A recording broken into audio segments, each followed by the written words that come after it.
Barnes. Hey, hey, you need to come. You want to fill in. We don't want to have it. That leaves Dan. Not windy. That's a good thing. Huh. All right, everyone. Good evening. Welcome to our city council regular meeting number 2026-17, Tuesday, June 9th, 2026 at 5 p.m. Boy, we have a real overload on one side here tonight. Heavy. It is heavy. Well, welcome everyone to our meeting tonight. We have a rather short regular meeting, and then we are going to jump in to our work agenda tonight. So we'll start things off. Julie, can you give us roll call, please? Steve Muntean, Here. Gail Gary, Here. John Agosta, Here. Dave Barnes, Here. Michael Pacino, Here. Amy Dixon, Here. and Brian Swinton is absent. Okay, thank you. And we will do the Pledge of Allegiance. If everybody would rise, there's a flag in the back, a flag up front. I pledge allegiance to the flag, United States of America, and to the republic for which it stands, one nation, under God, indivisible, with liberty and justice for all. All right. We're not yet. We're going to start off here. I just want to mention that public comment will be taken tonight. And it will be somewhere around 6 p.m. tonight. We will take public comment before we jump into our work session. Right now, I'd like to move into recognizing participants in this year's City 101 program.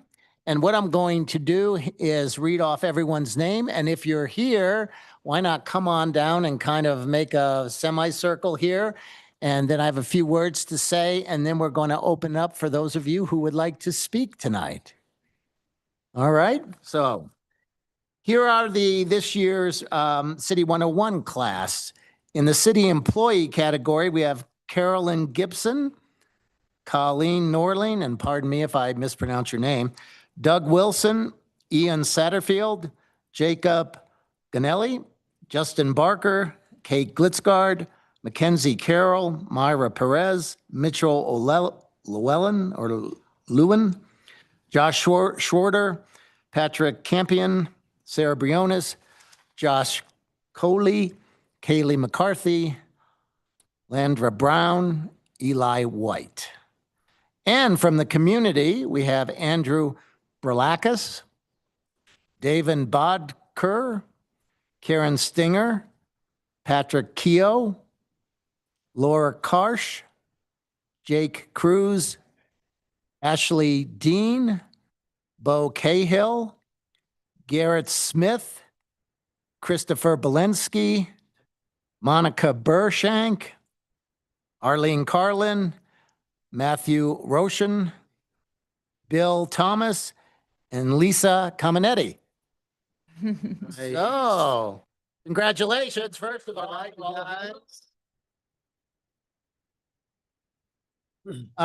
City 101 is a 6-month in-depth insight into Steamboat Springs city operation with goals to create a shared understanding of the city's mission and purpose, increase community and employee understanding of the city and all of its operations, and to enhance community member and employee ability to serve as an ambassador for the city. We, as the Steamboat Springs City Council, thank you for your interest and dedication in learning more about the diverse aspects of our operations, for your investment of time and energy into understanding the organization, and in your willingness to engage in understanding the complex nature and broad reach of local government operations, and to share this understanding with your family members, friends, and coworkers. Thank you for being a member of City 101, and congratulations on completing this program. We'll give you another hand. And with that, I'll open it up to the floor for some comments. Ginger? Hi, I'm Ginger Scott. I am the grants and project management specialist for the city. And I have the privilege of helping to administer the City 101 program. So lucky me, it's one of my favorite things that I do. So we had a really great group this year. We had 32 participants, 17 are city employees and 15 are community members. It's our 10th year of City 101. We did 8 day-long sessions that included info from 10 city departments and all the divisions within. We visited 10 facilities, learned a lot, had some great hands-on activities. And this class was super engaged, involved, asked great questions, and were flexible when we had to switch things up. I also wanted to do a huge thank you to all the departments and staff they put in a ton of time, effort, and planning for our group. And just wanted to say thank you to all the participants for taking part in this program. And if anyone here wants to say anything, then you're welcome to come up. But thank you very much. Ready? Yeah. Did anyone drive the Zamboni? Oh, yeah. Everybody.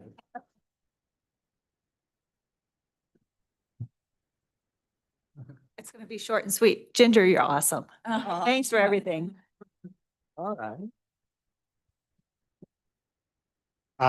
Bill Thomas, really appreciation to Tom Leeson as our city manager, obviously to the city council, and to Ginger. You did a fabulous job. And it's so appreciative to give us this peek behind the doors, especially since some of us don't work for the city. So appreciate the commitment that everyone gave to us, and realizing there's a cost behind this program. And it's a great program. Thank you. Come on. Don't be shy. You're fine. You're fine. As I mentioned to Ginger when I first walked in, I feel like I need to thank you guys for allowing the opportunity. I'm really grateful for it. I can send an email with all the details, but for the sake of time here, thank you very much for allowing the opportunity. You got it. You're good, Tom. As an employee of the city, I'd like to say thank you for letting me do this, and it was really an education. And thank you, Ginger. It was really great. So as you guys are doing this, is anyone motivated to run for city council? Come on. This was a prerequisite. No. You have some time to think about it till about next summer. Openings, right, on There planning will be commission. openings, yes, Yeah, there will we've got a couple, some boards and commissions, so definitely Encourage take others. a look This is there. kind of why I hope we do this, but to get people to understand a lot about city governance.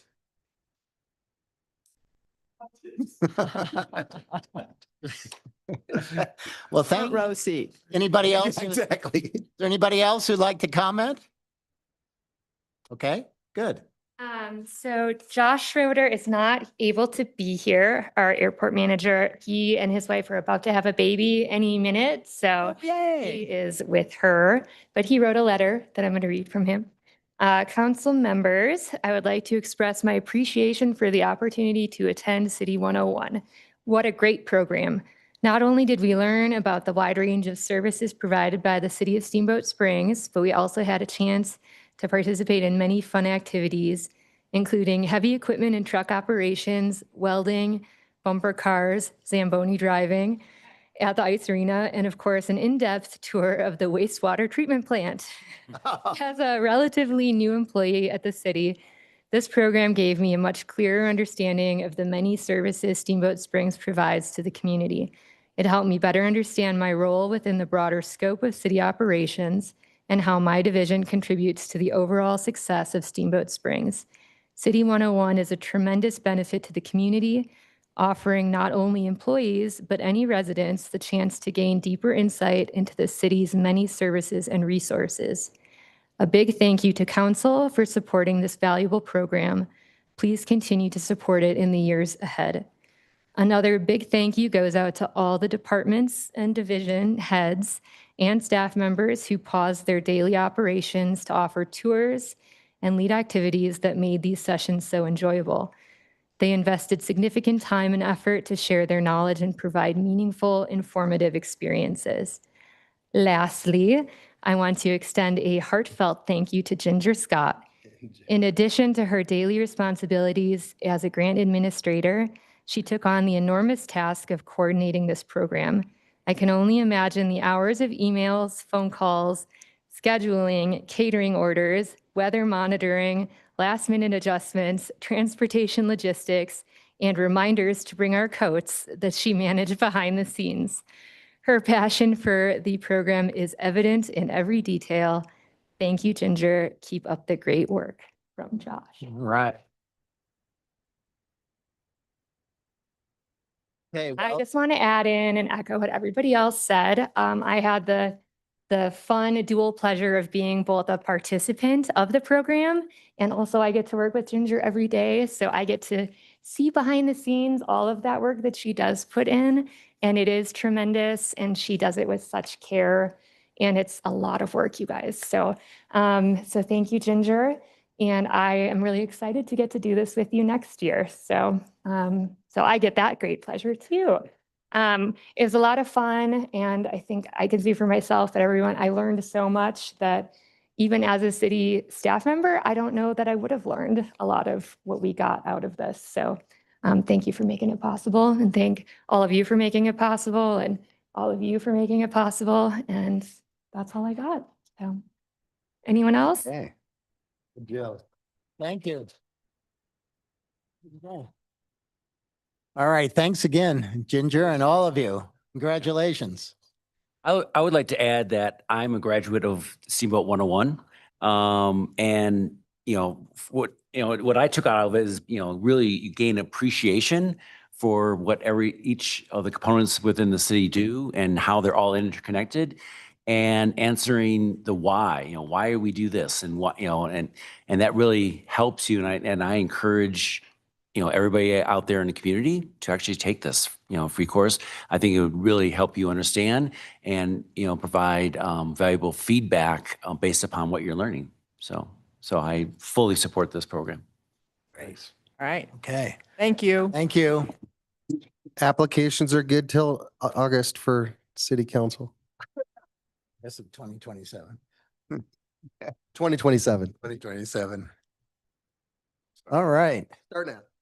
We will move on in our agenda, and we're going to the consent calendar. And items on the consent calendar may be reviewed and commented upon in the same manner as other agenda items. Any member of council or the public may request withdrawal of any item from the consent calendar for further discussion at any time prior to approval. If items are not removed, they may be approved with a single motion. We have two items on here tonight.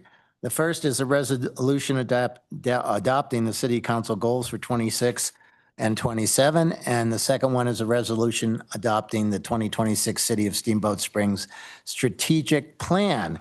And I would ask, would we like to pull these two items? Yes, on both. Okay, so Councilor Agosta has pulled both items. So with that, we will start with the first item, which is a resolution adopting the city council goals for 26-27. Tom? Thank you, President Montine. And this is really more of a housekeeping item than anything. When we were going through the strategic plan and incorporating the council goals into the strategic plan, we realized that there were a couple basically bullet items that had been inadvertently left off. The main categories were there, but just there were some of the details that we wanted to make sure that we were being consistent with what you adopted as your goals and what was within the strategic plan. So that included under diverse housing options, the third bullet, it says position the city to benefit from state funding opportunities for affordable. Those three bullets under that were not in the original one. So those are incorporated now to be specific in terms of what we meant. And then under environmental sustainability, there was a bullet point that says implement the decarbonization roadmap for city facilities. And then there's a number, I think 5 bullets under that was very specific projects that we are undertaking this year and next year. And we just wanted to make sure that those were incorporated. So that's the extent of the changes. And it's more of a clarification. Okay, thank you, Tom. Does anybody have any questions or comments for Tom? So I want to open up discussion a little bit on the sustainability piece, bullet 3, about the codify. By the way, is it codify or codify? I want to say codify, but You I say say tomato, I say codify. tomato. okay. Legal. All right, so bullet 3 says, codify the dimensions and developments standard recommendations to the downtown plan to ensure continued economic viability or vibrancy to the downtown Steamboat area. We had discussion on that, and it was voted 4 to 3 to keep that in there. But there was also an action item associated with that we would continue that discussion in a work session for the downtown around the downtown plan. Now that work session is happening after this regular session, so I feel like we've flipped this. I feel like I'd want to have that discussion with the in the work session before we approve this, but I don't think that's, my understanding is that's probably in the process-wise not possible. Is that correct? Dan? Is it? Well, we have, what we agreed to in March, in the March 3rd meeting, what we agreed to is that we'd have a follow-up meeting to discuss this and drill down in the downtown plan as a group. And then from that, we were going to with the help of Rebecca, help identify what is the right goal for this session. And that did not happen, but it's going to happen in an hour. So I feel like I would like to have the discussion about this resolution to adopt the council goals. I'd like to have that after the work session that talks about the downtown plan. And if I might clarify, if you recall, the conversation did come up under your city council goals as to whether you wanted to include this specific language about codifying the dimensional standards. You went back and forth as a council and you decided 4 to 3 to include that language. We also said, sounds like we need a primer on the overall downtown plan. So everybody fully understands what's in there and look at it holistically. It was not the intent to have that work session plan as part of a decision-making process for you to decide whether or not that should be included in your goals. It was sort of additive. You decided to include this language in your goals, and we agreed that we would hold a work session so you all fully understood what was in the downtown plan. Now, you can certainly change your mind, but that was sort of the sequence of events that occurred. And I would add one thing to that is that was predicated off of the work session of examining the broader code, not just the downtown plan in regards to 1 or 2 specific areas. It was a broader look, as I recall.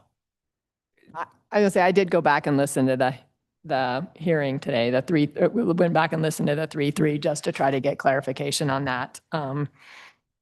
And yeah. Doesn't this language still allow us the latitude of what we're going to codify?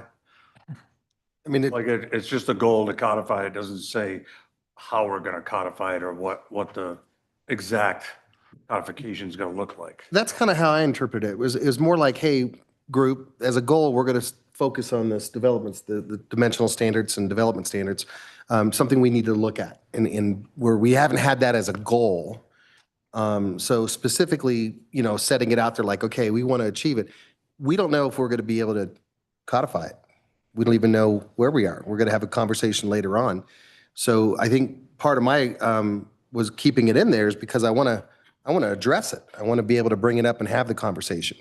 It doesn't say we're going to codify it or nothing. It's just a goal. It's just a suggestion. I hope we can get to this goal. I know that as council for 6 years, there's goals that we did not achieve. So I don't know if it's necessary to what you're bringing it up for. I'm more curious on you, John, is what's your intention of the question? Did you want to take it out or do you want to add more to it? I certainly would want to take it out as is, or we can expand upon what it's going to cover. So here's my biggest concern, please, about the dimensions thing is I feel like we've peeled out dimensions But dimensions impact the whole environment, holistically. So for example, on page 12 of the historic plan, it says preserve views of Howson Hill, Sleeping Giant, in the ski area, and have historic, integration with, historic integration with the buildings. But page 20, which is LUZ1, talks about increasing dimensions. But how do you increase dimensions without looking at it holistically in terms of the impact of increasing those dimensions? And why are you doing those? Why are you increasing dimensions? Are you when you do that, are you going to ensure that we have first floor commercial? To ensure the vibrancy of downtown, which is ultimately that's a goal, is increase the vibrancy and increase our sales tax revenue with local businesses, because all the studies show that we are way behind all the other resort mountain towns in terms of the downtown businesses. So I understand we want to expand that. So how does increasing the dimensions impact that, and how do you do that without impacting, one of the number one goals is that it does not impact the views of Howson Hill, Sleeping Giant, and the ski area. But don't you think we should, as a goal, keep it on here the way it is? With the word dimensions in there? Just the way it says, it's just a It doesn't say increase or decrease. It doesn't say any of that. It just It says, says let's consider it it. says codified dimensions. Right, in which we'll have a conversation in a work session, which is non-binding. And then the staff will come back, as they'll talk about today, a proposed change to the code. And it's really at that time that we can look at this and say, we'll look at those dimensions, whether we increase or decrease. And then to me, at the end of that, we'll be able to say, okay, let's codify this then. At that point, we could say, did we achieve the goal? Yes, we achieved it because we have a goal, and we went ahead and said, let's make it a goal to look at these dimensional standards. But I don't see why keeping that in there makes it, I would be remiss to take it out. Actually, I'll just say one more comment, and then I'll let it, let other people talk, or, let it, move on from there. And that is, for me, it's not about increasing the dimensions of the downtown area. It's about increasing the vibrancy and increasing, the commercial businesses in the downtown area.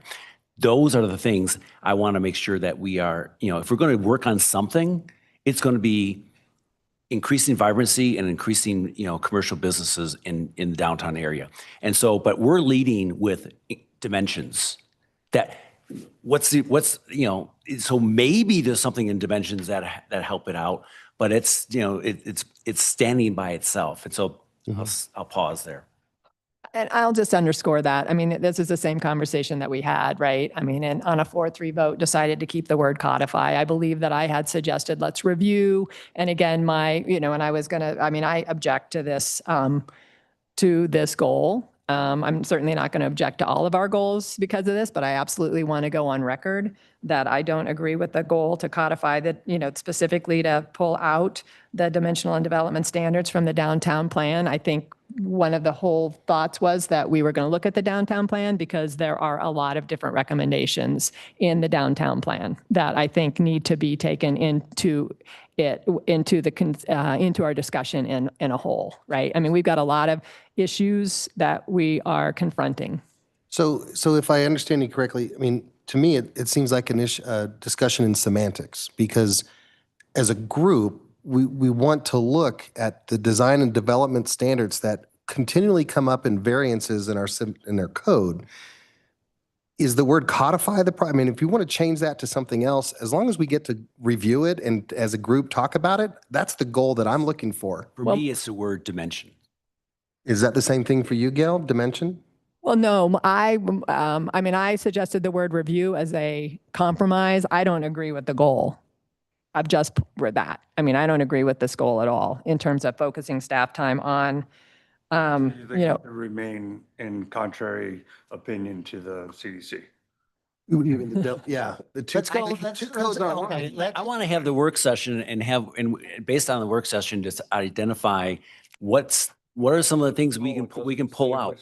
First of all, one of the reasons this has come up is because it's been sitting there since 2019. 19. 2019, we've kicked the can down the road. And I know that if we look at the entire downtown plan, we cannot change the entire thing all at once. We don't have the resources to do that. So we started with this, and then we also said, okay, we'll look at what else we can possibly get into there, whether it's transportation or whatever it is. But I think that in any goal that we have, we can change that goal. If the majority of council wants to change that goal, we can do that. And I think if we go through the work session and we listen to what's there, we can come out of that on the other side. And if we want to revisit this discussion, we can. Correct, Tom? Correct. So if we want to come out of this and we feel strongly as a What I- group what- that codify is not the right word or dimension is not the right word, we can come back and talk about it after we have the presentation. What I fail to understand is how your perspective makes this goal so concrete and unchangeable that we can't just keep it as a nebulous goal that we're going to try to achieve some things.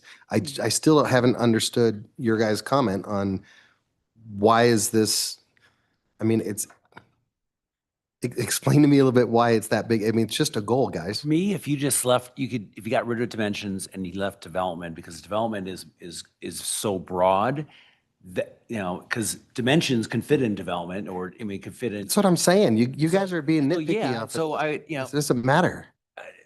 It really doesn't matter. In my opinion, I mean, if you want to change and get rid of the whole thing, I'm just saying, as a community, we're trying to focus on these issues that are coming up. Someone decided to make it a goal, and now we're fighting over just the semantics of it. This is not concrete. Is it concrete in your eyes? For me, it's not semantics. For me, I hear what Council President Montine is saying in terms of we have this plan in place. It's been in place since 2019. There are a lot of components in the downtown plan, which we'll learn about more this evening. And the perspective would be that I think we, as a council, need to look at the downtown area plan and identify what components in the downtown area plan support the goals that we have set forth. So they're broader than just the dimensional and development standards. There's a lot of different actions in the downtown area plan. So my thought would be we need to be a little more precise and strategic about which ones we pull out and focus our resources on. So And that's, I think, the position this that I was too took. specific because you were pointing at I'm just trying to understand where you're coming from. Of the whole downtown development plan, we pointed out this one aspect and you're like, but there's more to it than that. Could we just be a little broader? Is that kind of what you're saying? Because someone picked out the development and the dimensional standards, and it's like, well, that's too specific, that's too concrete. I'd like to look at other things that affect it. Is that kind of where you're coming from? Yes. Get there. Yeah, no, yes. I mean, in the sense of when and I think that's, Tom, probably why you made that suggestion, that we all need to take time and look at the downtown area plan. And what we need to do is identify in there what specific measures are specific, support the goals that we have set forth in terms of the larger categories. Can we Okay. evaluate and codify the downtown plan? It's the codify for sure. That when we look at the staff report for the work session, I mean, it literally says, if the direction is to move forward with the council's goal, staff would draft code language and hold a planning session or a work session with planning commission. So that codify is directing staff to bring forward changes to this one specific part of a larger plan. That's the issue we raised March 3rd. And I also went back and watched it. We had this exact same conversation. So I'm not interested in revisiting this conversation because it was a 4-3. And so we were on the losing end of it, losing. The three side. The 3 side. We love you. Thank you. So I still don't support it, but I won't come out and vote no for all of our goals. But in the future, we cannot do goal setting ad hoc during council meetings. And that's what happened. Are you, if we change the word codify or codify to review and revise as appropriate? At this point, I don't, I'm just trying to don't move care. this along. I don't I care. don't want to get hung up on this I right now. agree. I think we should move along because we have a presentation that staff's put together based on the March We 3rd. can come back after that council meeting. presentation and we can No. discuss it further, which I'm sure we will, and we can make changes to that. This isn't like, as a result of this, this is what's going to be done. We can change this at any point in time, including in an hour from now. So, I mean, I think we need to move on though. Yeah. We can move on. If I can get my fellow council members to agree, I would love to get rid of the term dimensions, because development is pretty broad. Because this is dimension/development. Development is pretty broad. Doesn't lock us down, but dimensions, I feel, locks us down too much. We can also vote to move this to our next council meeting. Well, yeah, that's. Well, we Listen, can't because we have. I just wanted. We've already voted. Let's just move on. I just want to get this, whether it's 4-3 or 3-3 or 6-7, I don't care. The point is that we have a development plan that was never was adopted, but it was never codified in the code. That's all we're trying to do. We're not trying to like force anything down anybody or do anything. We're just trying to say, hey, are we as a goal going to look at it? So maybe it needs to be rewritten in that sense. I'm fine with taking it out at this point because we're already to have the conversation. So as far as I'm concerned, strike that from the thing. Let's pass this and make the resolution go through. That ship sailed, so I just. Exit. We move on. I agree. mean, I think we move on. We can move on. Well, I do have one other thing to point out, really, just as I was thinking, as I was looking about this in terms of the build environment, right? Where are you at? Well, so on the environmental sustainability, the second big bullet point, build environmental sustainability into systems and decision makings, and specifically criteria at the bottom, subject to funding constraints. All of our decisions are subject to funding constraints, aren't they? Yeah. So why would we call that out here? I mean, it calls into question then if we're only saying funding constraints for one instance. I would say that all of our decisions are based on funding constraints. Just a point. I don't know why we would throw it in there unless that somebody has a good reason for it. I'm fine with dropping the last few words. Anybody have any With those edits. concern? Just dropping it with design criteria? Period. Okay, then, so are you done with your comments on that? Yes. Okay, so then to move this along, then I would make a motion to approve the council goals with the modification of removing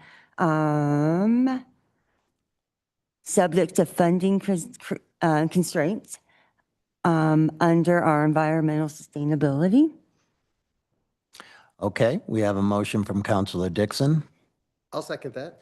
I have a second from Councilor Pacino. Any other discussion? And while I made the motion, I'm still opposed to the one language. We just need to move this along. Please. Ditto. Okay, all Yeah. those in favor say aye. Aye. Aye. Opposed? Thanks, All right, guys. resolution passes 6-0. We'll get there. We will. We'll have a good, robust conversation. We will. Hold you to that. We will. We're being, We will. we're being Okay. recorded. The second item is a resolution adopting the 2026 City of Steamboat Springs Strategic Plan. Name? Kelly and Kate.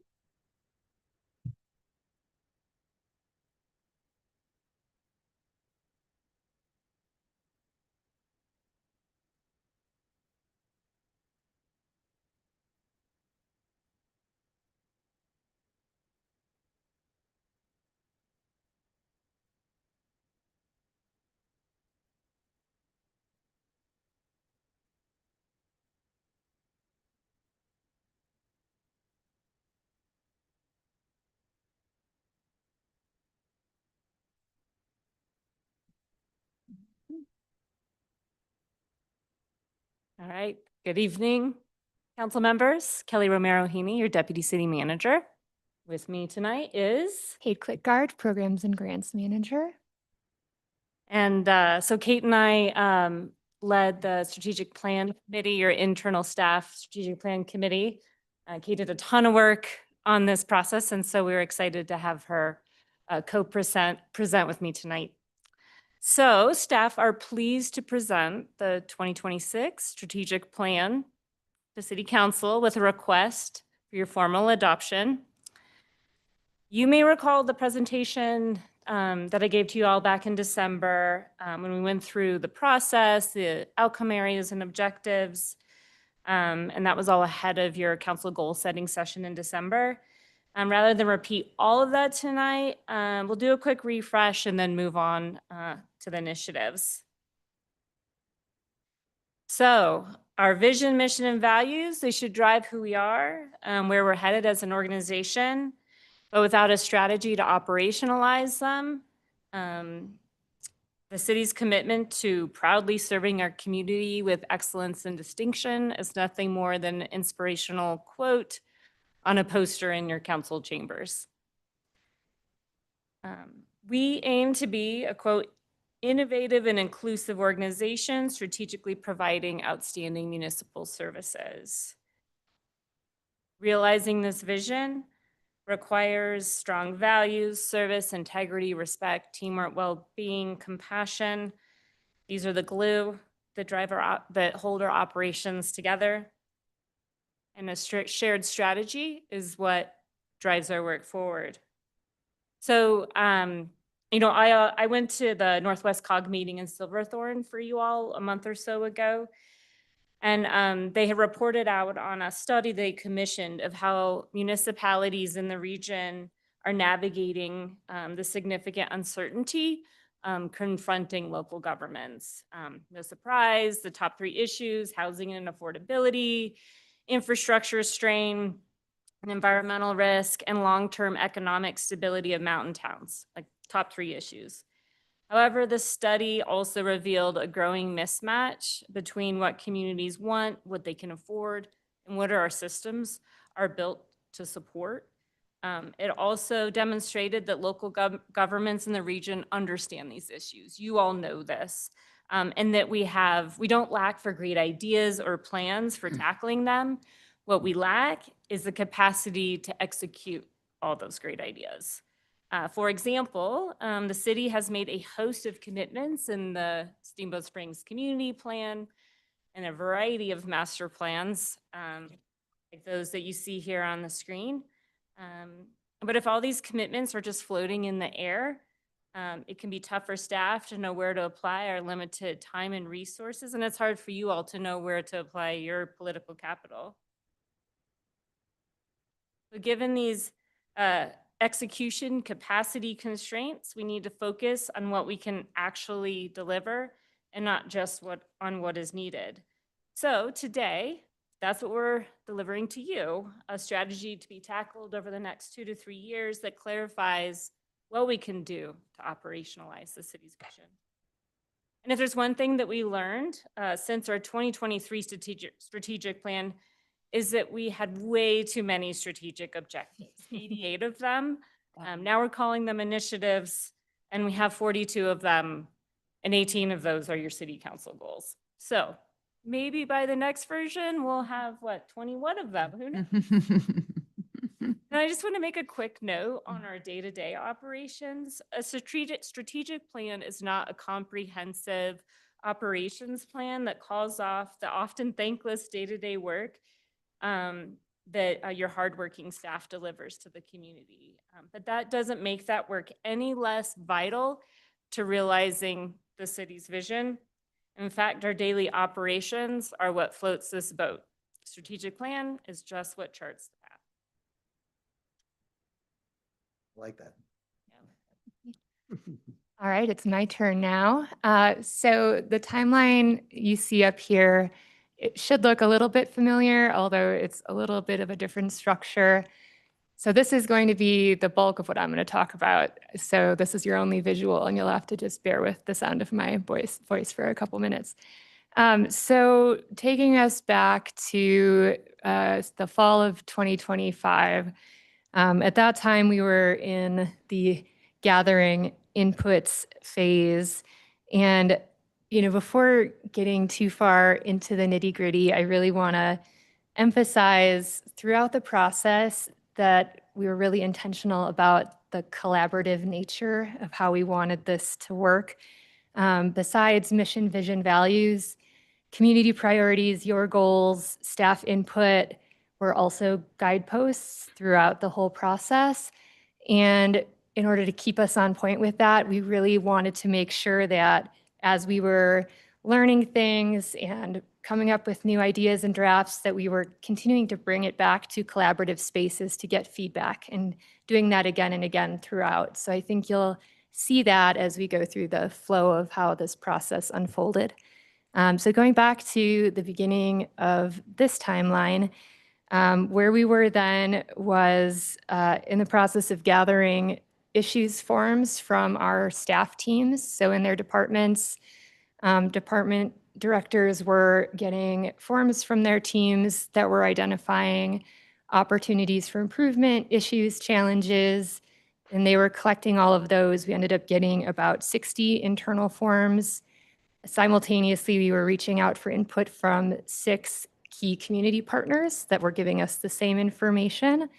And then all of that information was analyzed and synthesized, and our strategic initiative group, our strategic plan group, came up with themes that they drew out from all of that. There ended up being 8 thematic areas that they pulled out of those forms. And those 8 themes, together with a lot of other inputs like the city's previous strategic plan, the community survey, previously adopted plans, a number of the plans that Kelly just referenced, departmental plans, master plans, all of those were then utilized for the development of our outcome areas and objectives. And we'll remind you on the next slide, sort of the triangle graphic that you've seen a number of times, the sort of tiered structure of how our plan is formed, the outcome areas on top, and then the objectives below, and as we're sort of cascading down into more detail. But the strategic plan committee at that time used that information to really define the outcome areas and objectives. Through that process, we did come up with a new outcome area that connected an engaged community, which Kelly will talk about a little bit more when we get there, but that was exciting. And so that kind of took us through the fall and into the winter. And then as we moved into 2026, that's when we really moved into the plan development phase. At the beginning of that time is when you all met to start to define your council goals for 2026 and 2027. Hopefully you'll see that these are all reflected in the plan. We worked really intentionally to make sure they were all in there. If you can't find them, we can point you to them, but they are all there. At the same time, our strategic plan subcommittee also launched our outcome area work groups, which is what we called them. And those work groups consisted of a team leader from the subcommittee and a group of sort of subject area experts from departments. And they were tasked with sort of 2 things. The first was creating an opportunity statement, which was essentially a problem statement, which is with a nicer name. Those are in the strategic plan under the opportunity heading, and also coming up with initiatives within their outcome area. So they went through a good deal of work over many weeks to workshop those and then bring them back to the larger group. And then in the next weeks after that, those initiatives went through a lot of filters and a lot of analysis and a lot of conversation to ensure alignment with goals, go through impact versus effort analyses, and really truth check that we were on point with the direction we were trying to go. Concurrently to that process, teams were also working to develop metrics for all of those objectives. Those are also in the plan under the outcome areas. So those metrics are what we're proposing for the first iteration of the data dashboard, which we will also talk more about as we're tracking our progress towards meeting those goals. So after a final review of all of that, leadership team then gave the thumbs up and the plan went to communications to work their magic. And just a note on that, the final version that you have in your packet, a lot of thought was gone into the format of that. The packet, as you see it, is sort of one version of it, but the thought was that each outcome area is a sort of double-sided page that could be plucked out as a one-pager that could each sort of live on its own. So that's sort of a neat, different way to sort of think about that this time. And just wanted to give a huge personal thanks to everyone that was involved and had their hands in this, which in some ways feels like everyone at the city in some capacity and some individuals in a massive capacity. And that's really where we'll kind of wrap up the part of the timeline like up till now, and then just briefly looking forward. So that kind of takes us to June. Then as we're looking, the couple things that are on here sort of coming down the road, near term, what comes next? We're looking at staff training and retraining for CIP. Those presentations are coming up at the end of July. Departments are, as you'd imagine, knee-deep in budgeting and planning for next year, keeping both the new initiatives in mind and also the projects and priorities that they're currently working on. Looking down the road a little bit further, we do plan to have a staff debrief with our subcommittee. I was not involved in the last strategic plan process, so I can't speak to that, but it feels like some big, good leaps were made. And so excited about that. Also, always some lessons learned. We're excited that version 3.0 will be even better and have fewer initiatives. But yeah, that's sort of where we are right now. I think that there will be a lot of other related projects coming up soon. I will have a lot of involvement in those, so you'll be sick of seeing me pretty soon, but stay tuned. And with that, let's pop to the next slide. So this graphic you've seen a number of times, I know. Just a refresher of what we're looking at here. We've talked about a number of these with our outcome areas at the very top. The what in the broad terms, objectives, getting into a little bit more of the specific. Those you've seen already. What we're really going to dig into today, that initiative level is where we're getting a bit more granular. And then down at the bottom of the pyramid are metrics that we have tied to the objectives at this point. And then what we're not going to talk about now because they're not included in this plan because they live elsewhere, the tactics and action plans, those really live within the departments and the divisions and the implementers. So those are the things that are being worked on right now by the individuals that are really taking the ownership of those projects. So that's all happening elsewhere, but not in this document. And that's that. And then we're going to just skip through these next two slides because they are definitions that you have in your packet. If you'd like to reference them, you've seen them many times. We've talked through them. If you have any questions or anything you'd like to talk about, we certainly can. But otherwise, I think we could scoot through and I'll hand the baton back to Kelly to get into the fun stuff. Great, thanks, Kate. All right, so in the next 7 minutes, I'm going to go through the 42 initiatives. Fast. I saw the look on your face. And it's a piece. All right, no, this is what I want you to do. I want you to imagine a steamboat where all community members experience a high quality of life in a resilient local economy with access to affordable and attainable housing and diverse recreational opportunities. Sign me up. Yeah, right? We all want to be signed up for that. Well positioned. How do we get there? So obviously housing is the big one here. And initiatives 1.1 through 1.6 reflect your council goals. So I'm not going to go into detail here. However, I will note that equitable access to diverse cultural and recreational opportunities, or excuse me, amenities, is also part of a thriving community. So we included the Bear River Park development as an initiative, as well as the Slate Creek Park acquisition and development strategy. All right, imagine if you will. I don't know why it's, I don't know why it's not, There you go. for some reason, the format's a little odd on the screen. I'm not sure why, so my apologies for that. I'm gonna read it though.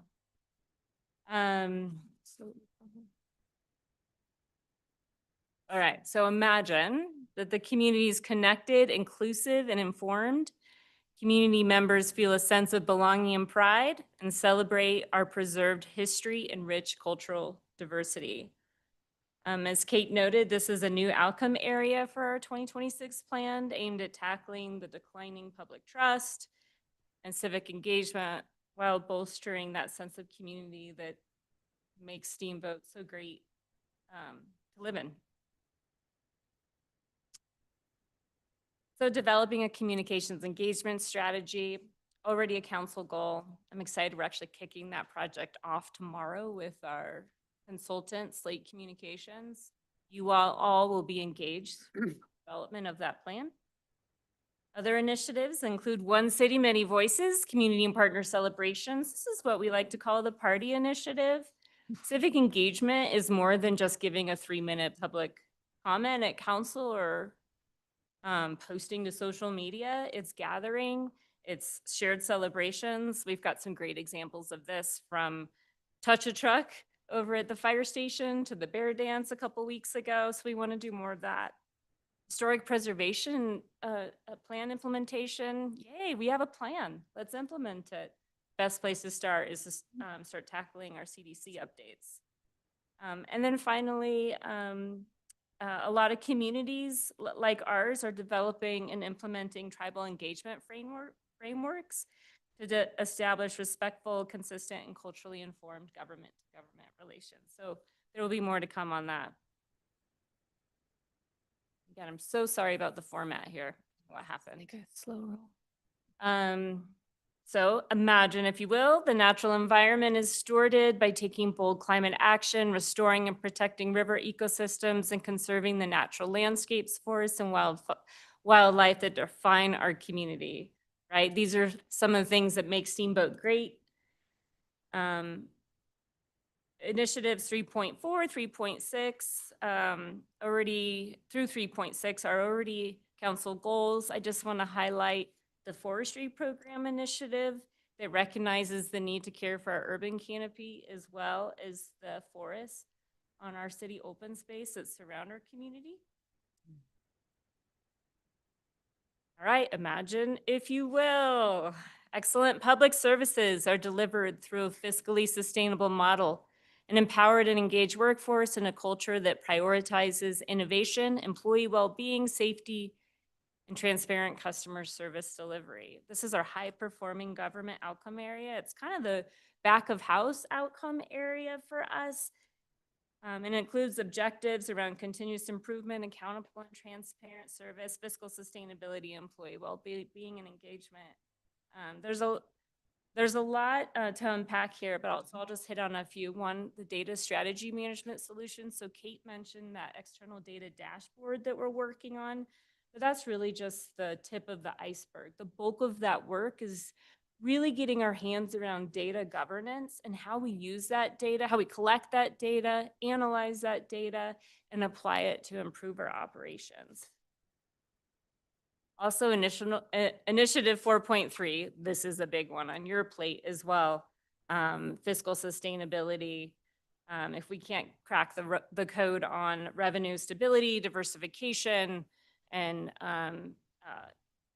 figuring out how our community wants to pay for increased services, it'll be tough for us to maintain the high quality services that we've been delivering. And then finally, initiative 4.7. I think this is an important one because it was highlighted by our fire department, police department, and public works, and that's workforce sustainability strategy.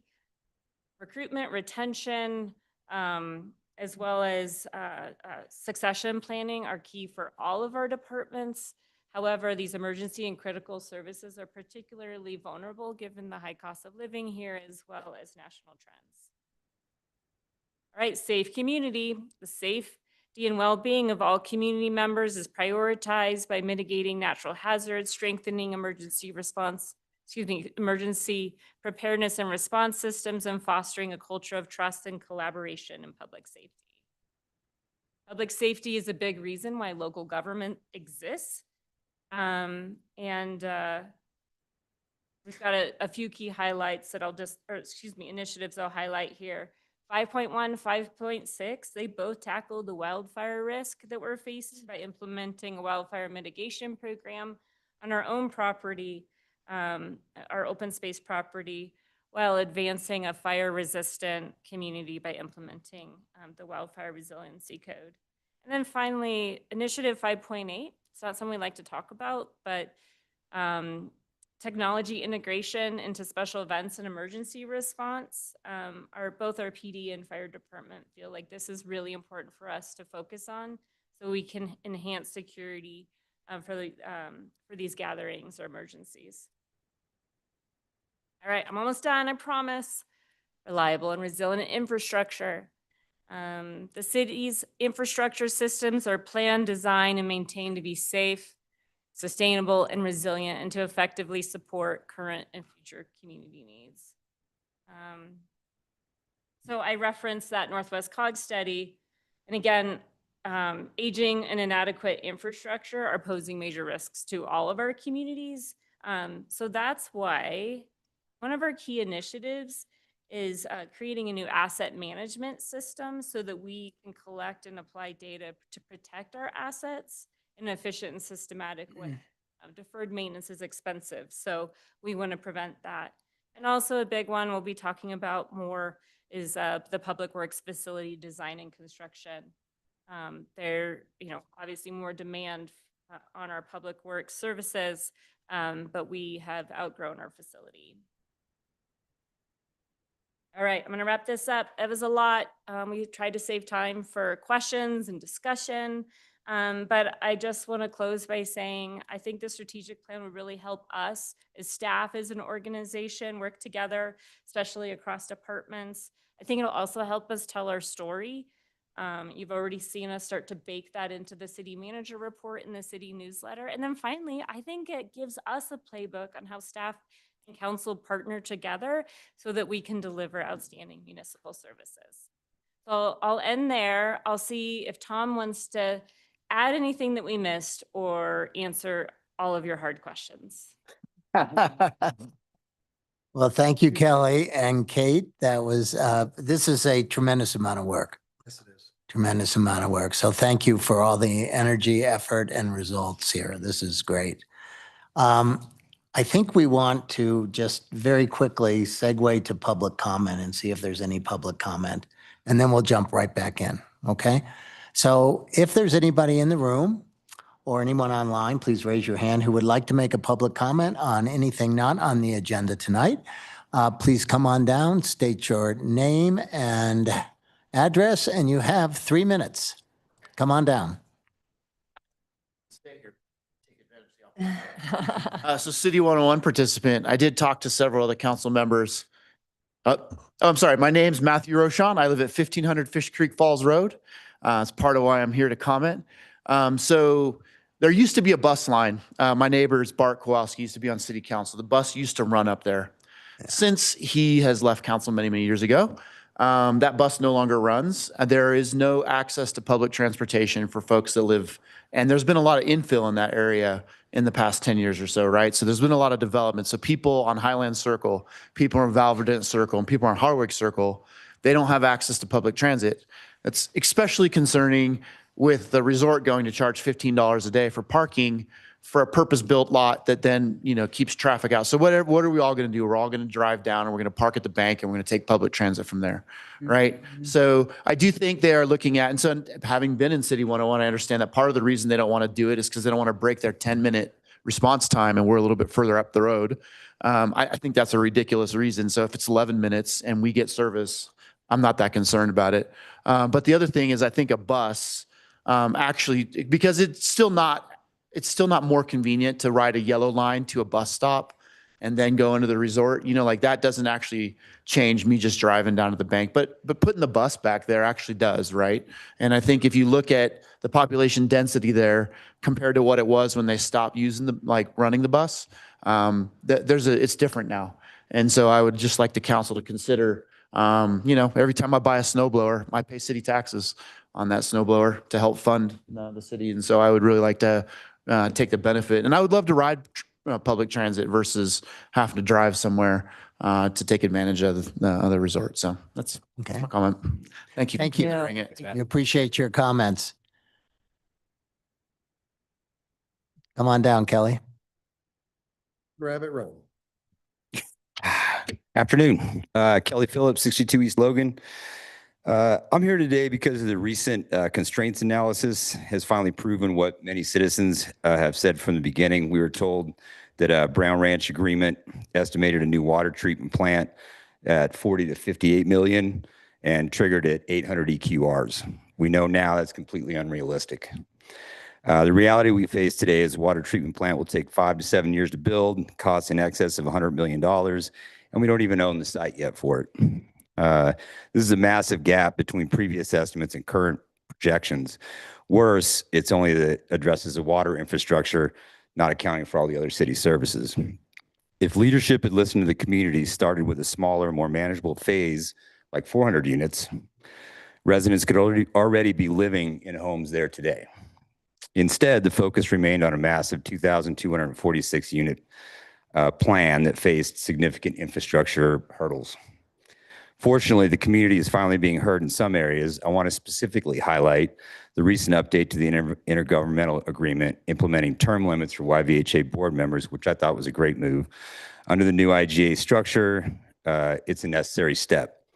The YVHA board needs new blood at the top. They need leadership that understands its limitations and stays in its lane.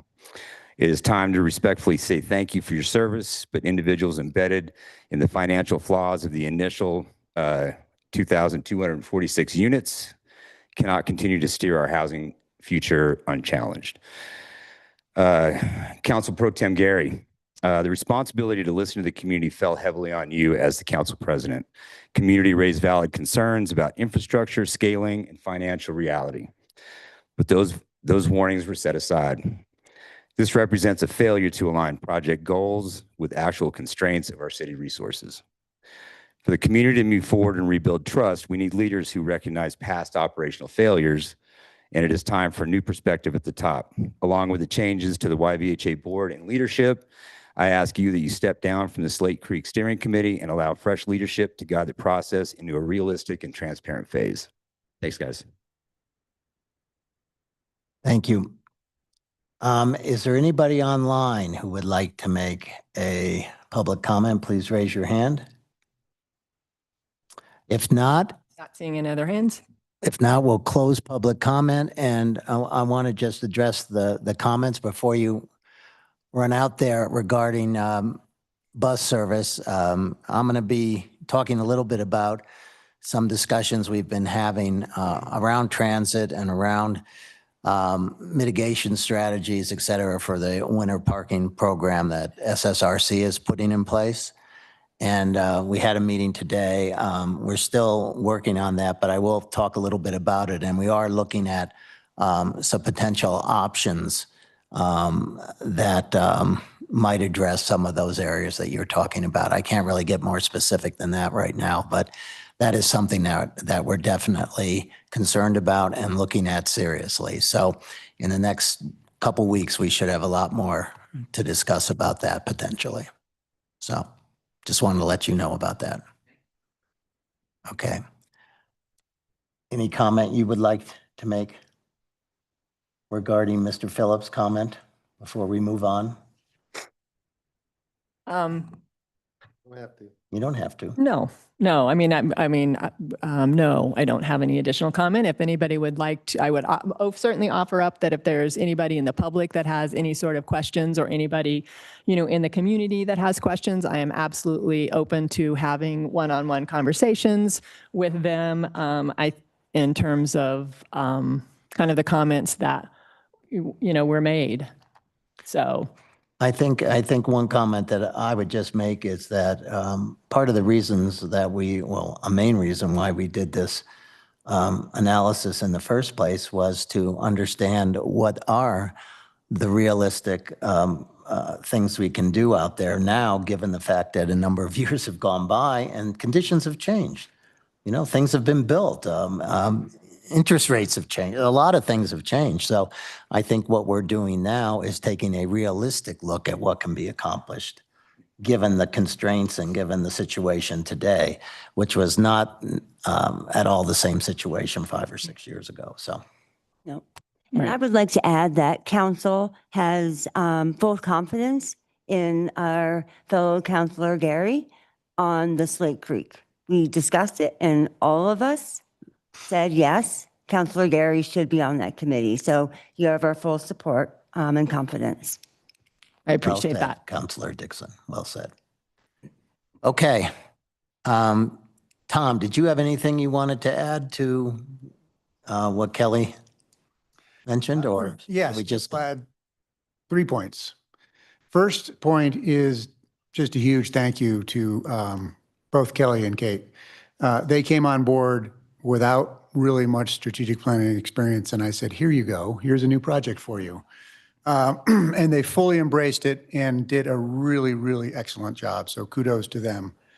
I have, as you know, been a strong advocate of strategic planning from the moment I arrived. I just think it's imperative as an organization, particularly a resource-constrained organization, that we are very clear on our priorities. It's imperative that we be very intentional with how we spend our resources, and this is the tool, the primary tool in which organizations can do that. And so I just think it's a great effort, and I also want to say that it's really important that we do this internally. When I first arrived, we had a lot of pushback about we should have a consultant do this, we should farm it out. But to me, the strategic planning process is just as important, or even if more important, than the actual plan itself, because it really forces us to look internally and it forces us to be a learning organization, which is really important to me. So I think it's a great effort. I gave kudos to Kelly and Kate, but it's a huge team effort. A lot of people were involved in that, in this effort. So I just want to say thanks to everybody that participated. Yeah, for sure. And it's never ending either. Okay. Questions? I have some comments. So first of all, I love the outcome statements. They were right on. I really feel like they set the vision of where we want to go, and it allows us to, as we have new initiatives, it allows us to test those new initiatives against those visions. And if that new initiative is not mapped in that vision, then we're probably off track. So it kind of sets the course, and in addition, as we're talking to the community, I feel like that provides that other tool to basically help the community understand what their taxes are paying for. These are the services that that you're paying for as you're moving forward, and challenge, folks who say, hey, I want to reduce our taxes. Well, if you want to reduce taxes, which of these services do you want to reduce? And so that's how I, plan to look at this, moving forward. So thank you very much for doing this. Okay. Excellent work. This is a great strategic plan. And these are really hard to put together. And I can tell a lot of time and thought and energy went into it. So kudos to all of you. My one comment, we don't need to discuss it. It's more a word of caution. When we talk about Sorry, of course I like close the document. Okay. For safe community, 5.8, technology integration. I don't know what that means, and you don't have to explain it, like that's totally fine. Just a word of caution if at any point, any of these areas start looking at AI for special events, emergency responses. I would highly recommend you all look at the Colorado Sun article, I think it was today, that communities across the country in Colorado are grappling with AI uses. And our town, Paonia, is going through it right now. And so I would highly recommend you look at that article, and just a word of caution as we look at technology to help us become more efficient. Great feedback. Thanks. Yeah. Other comments? I just have to say, yeah, going through this, reading it over the weekend, and just recognizing, Tom, that you brought this strategic plan to fruition, and not knowing that this was a project for you guys to just get jumped into the fire, refined by the fire, how shall we say? So I really like how we're putting this together. I think for me, more importantly, as my tenure will end and new council will come sit here, is that we have an attention of our staff and the council to some of these details to running the government. And it's just like, sometimes you just can't just, willy-nilly go and everyone does their responsibility, but we have a strategic plan, just like what it says. And so I really have been watching you bring this on, and then having you guys bring this today. It's really allowing me to sit there and say, okay, we're really building the city of Steamboat Springs to a higher level of expectation for the community, but also that someone's eye is on the ball. And any one of us can change our role, like we won't be here, but we have a strategic plan for our city of Steamboat Springs. And that to me gives me a lot of confidence going now. So thank you. Thank you, Tom. Yeah, and I'd just like to say thank you. And, the report is easy enough for even me to understand it. So I feel like that's representative of the community as well. And I appreciate that it's in terms that, the general public and people like me can understand. And not having a consultant do it, this speaks to it because you have, the intimacy with being inside the government and understanding all the nuances that no outside consultant could ever have. So appreciate the hard work. Yeah, great. The only thing I wanted to mention, it really doesn't relate to this as specific as I was looking at the metrics and whatnot. And when we talk about a thriving community, and we talk about a metric maybe around sales tax collections, and I think about that and I say, our sales tax collections with all the development at the mountain, at the base and everything else, that will dramatically impact sales tax collections. My only concern is that we also understand the impact on our wages, and that we're not creating more and more lower wage jobs, because I don't think that is really part of a thriving community if we do that. So it really doesn't get answered here, and I don't expect it to, but I just think we need to think about that and how we impact wage growth and get some of these lower paying jobs up the scale a bit. So. But, I love what you've done here. It's great. All right. If there's no other comments, then I would ask if somebody would like to make a motion to approve this resolution adopting the 2026 City of Steamboat Springs Strategic Plan. I move to approve Resolution 3. Okay. I'll second. We have a motion by Councilor Augusta, second by Councilor Gary. All those in favor say aye. Aye. Opposed? Resolution passes 6-0. Thank you. Before we move on to our work session, I just wanted to also provide a little update on the paid parking. We had a paid parking meeting today. It seems like our meetings run the same day we have, which is kind of nice. And we met today with SSRC and moved forward on some of these mitigation strategies for the winter parking program. And I want to say that we're making progress on a number of fronts, including one in which is SSRC has committed to making a meaningful funding contribution to our transit service, which could help us in adding some transit routes or the yellow zone or whatever. And so we're going to be hammering out the details of that in the next couple of weeks. We have another meeting next week to really work on that. And there's some other things in there too, but I'll save that until we get the whole package together so that council can look at it and we can get your input as to where you feel. The other piece is that the city and SSRC also committed to starting up a strategic partnership process to focus on the longer term, to focus on the direction of the city and SSRC, to better ensure alignment where possible, and to create more win-win solutions as we move forward. And so we have total agreement from SSRC, so we're going to start that process up as well and bring that to council. I think both of these things we can bring to you at the retreat next month and really have a long discussion about both of those things. So that's where we are. All right. Are we going to have council updates? If not, I may want, I have an update on the RTA. If you want to, go ahead. I mean, we're not really doing council reports tonight, but if you have something important that you'd like to share, feel free.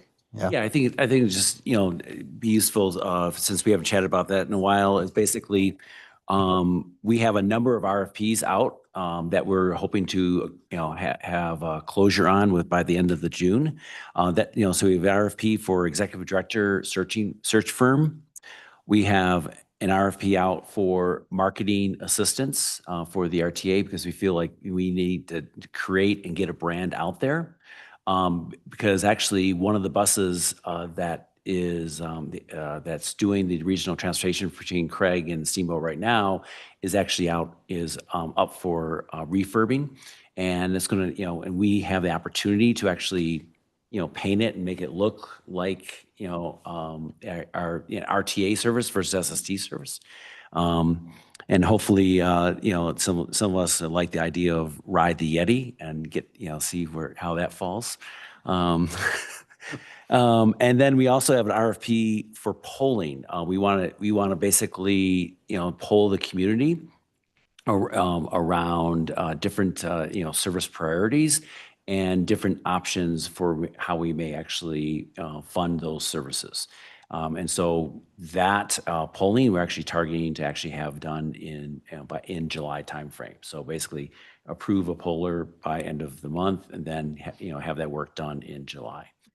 So that's, those are three, really big things that we're, working on right now, and to help us get moving.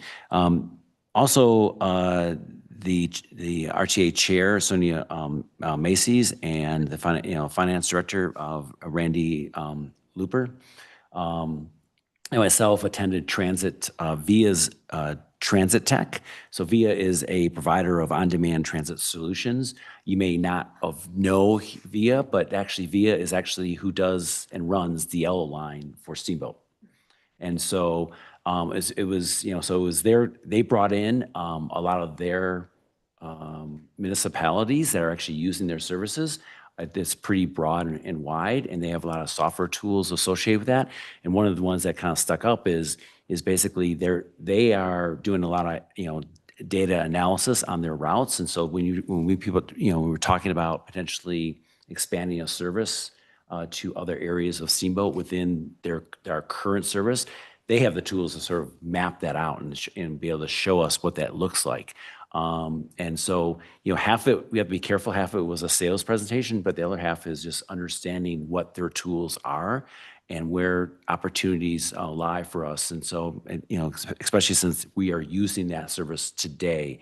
And so when Matt came up here and talked about, hey, we'd love to expand it, they could help us understand pretty quickly.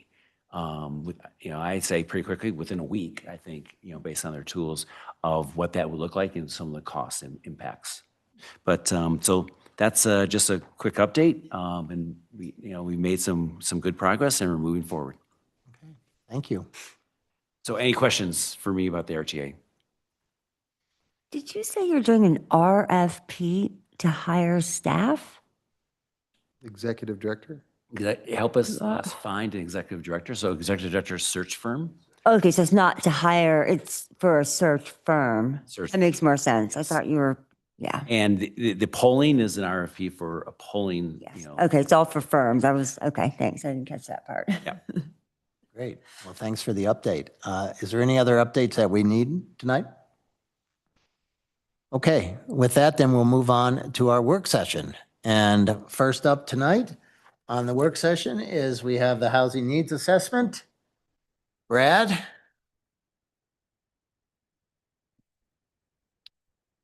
President Montine, do you need to adjourn the regular meeting? Oh, I'm sorry. Yes. Can we have a motion to adjourn the regular meeting and reconvene in our work session? Thank you. Okay, so we have a motion from Councilor Gary. Again? Second from Councilor Dixon. All those in favor? say Aye. Aye. Opposed? Thank you, Tom. Brad. And now you're ready. Brad Calvert, I'm in the planning department here with the city. I am hopefully doing light work tonight. I am simply setting up our talented consultant team from Economic and Planning Systems to describe the housing needs assessment, which is in your packet. They also have a lot of slides to cover all manner of data. I'll do a little bit of just sort of orientation to the group quickly before turning it over to Brian and his colleague, Carlin. I feel like every other time I'm standing in front of this body, I'm describing to you, I'm here because there's a new state requirement that we have to be in compliance with. So that is happening again, bless you, tonight. This is related to the housing needs assessment, which you can see even on the slide, is a requirement of Senate Bill 174. Brian and Carlin will describe a little bit about those requirements. I won't get into the details there. The thing that I wanted to just mention is the state requirements do not require council to adopt the housing needs assessment that you're going to hear about this evening, but there is a base expectation that it informs the housing action plan that will be kind of the next product that we work on. I sort of note this in the memo. Really think of this as a springboard into that conversation as much as it is sort of a review of the housing needs assessment. That plan was developed, or what you're seeing tonight, that assessment was built based on pretty prescriptive methods and expectations from the state. So you're seeing tonight relatively rote and by the book analysis as required by the state, obviously with a little bit of local flavor as well. I also, you'll see in the presentation, there are recommendations related to housing strategy and tactics. Please know those are even above 30,000 feet. They're really just the starting point for a deeper dive that will happen over the next few months during that housing action plan conversation. Council and the community will dig into those a little bit more. And so finally, again, think of this as equal parts delivery of information via the housing needs assessment, and discussion or questions you all have may find their way more likely into a future conversation related to the housing action plan. So appreciate you all hanging in there, and I assume you all are going to sort of tag team it up here. That tends to be, and Brian, hopefully you're on the Zoom. It looks like you are. I will obviously be here and be a resource to help out with the conversation.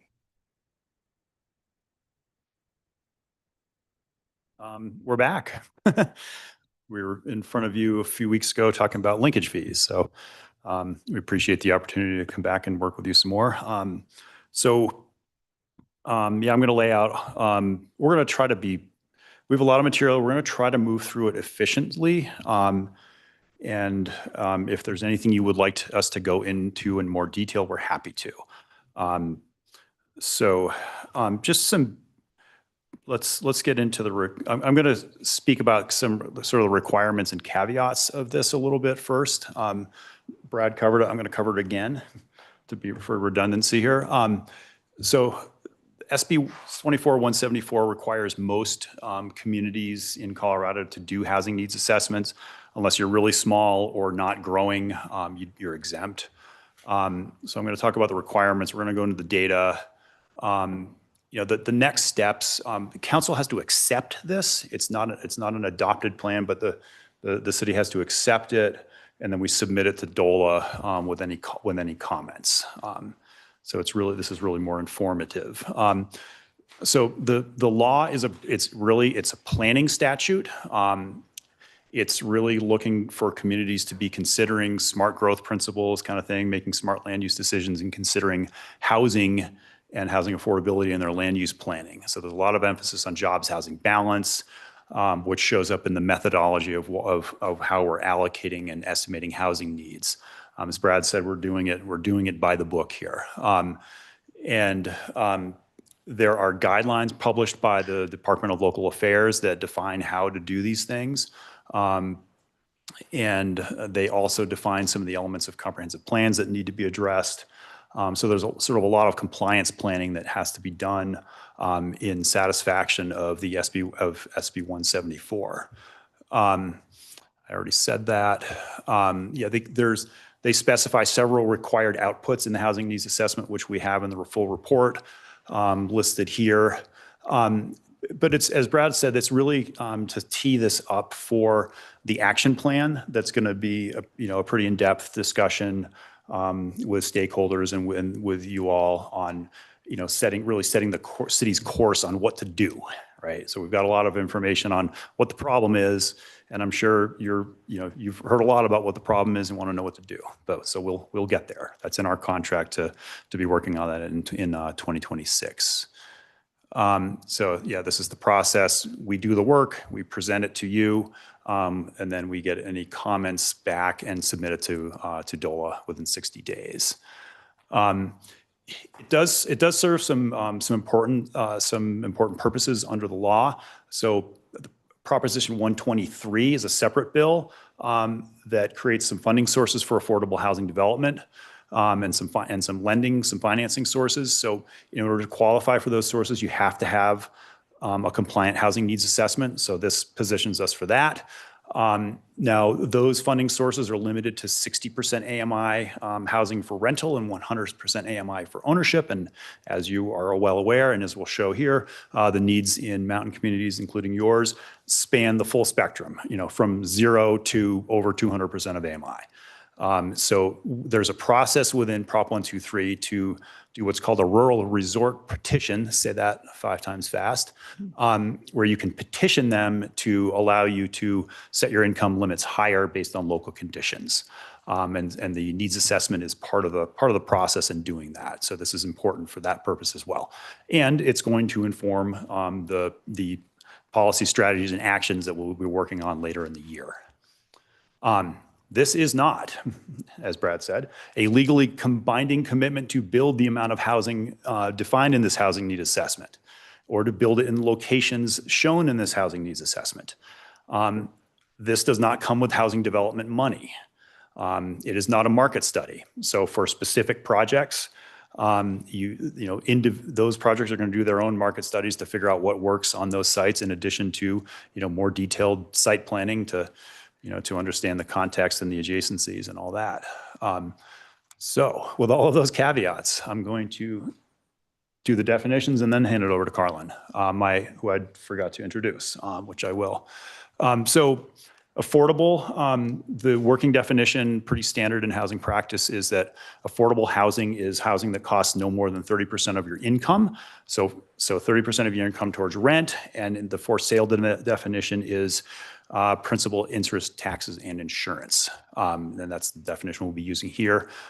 Someone who's a household that's cost burdened is paying more than 30% of their income towards housing. Extremely cost burdened, which we'll hear about, pays more than half of their income towards housing. A household is one or more people living in one occupied housing unit. So if I live alone in a home, I'm a one-person household. If I live with 3 roommates, we are a household. So it's just a group of people related or unrelated in one housing unit. A housing unit is an occupied housing unit is numerically equivalent to a household. Then getting into the weeds a little bit, We're going to talk about AMI and median household income. Those are related but different terms. Median household income is a demographic statistic produced by the American Community Survey. Area median income is a programmatic income definition used for administering housing and social assistance programs.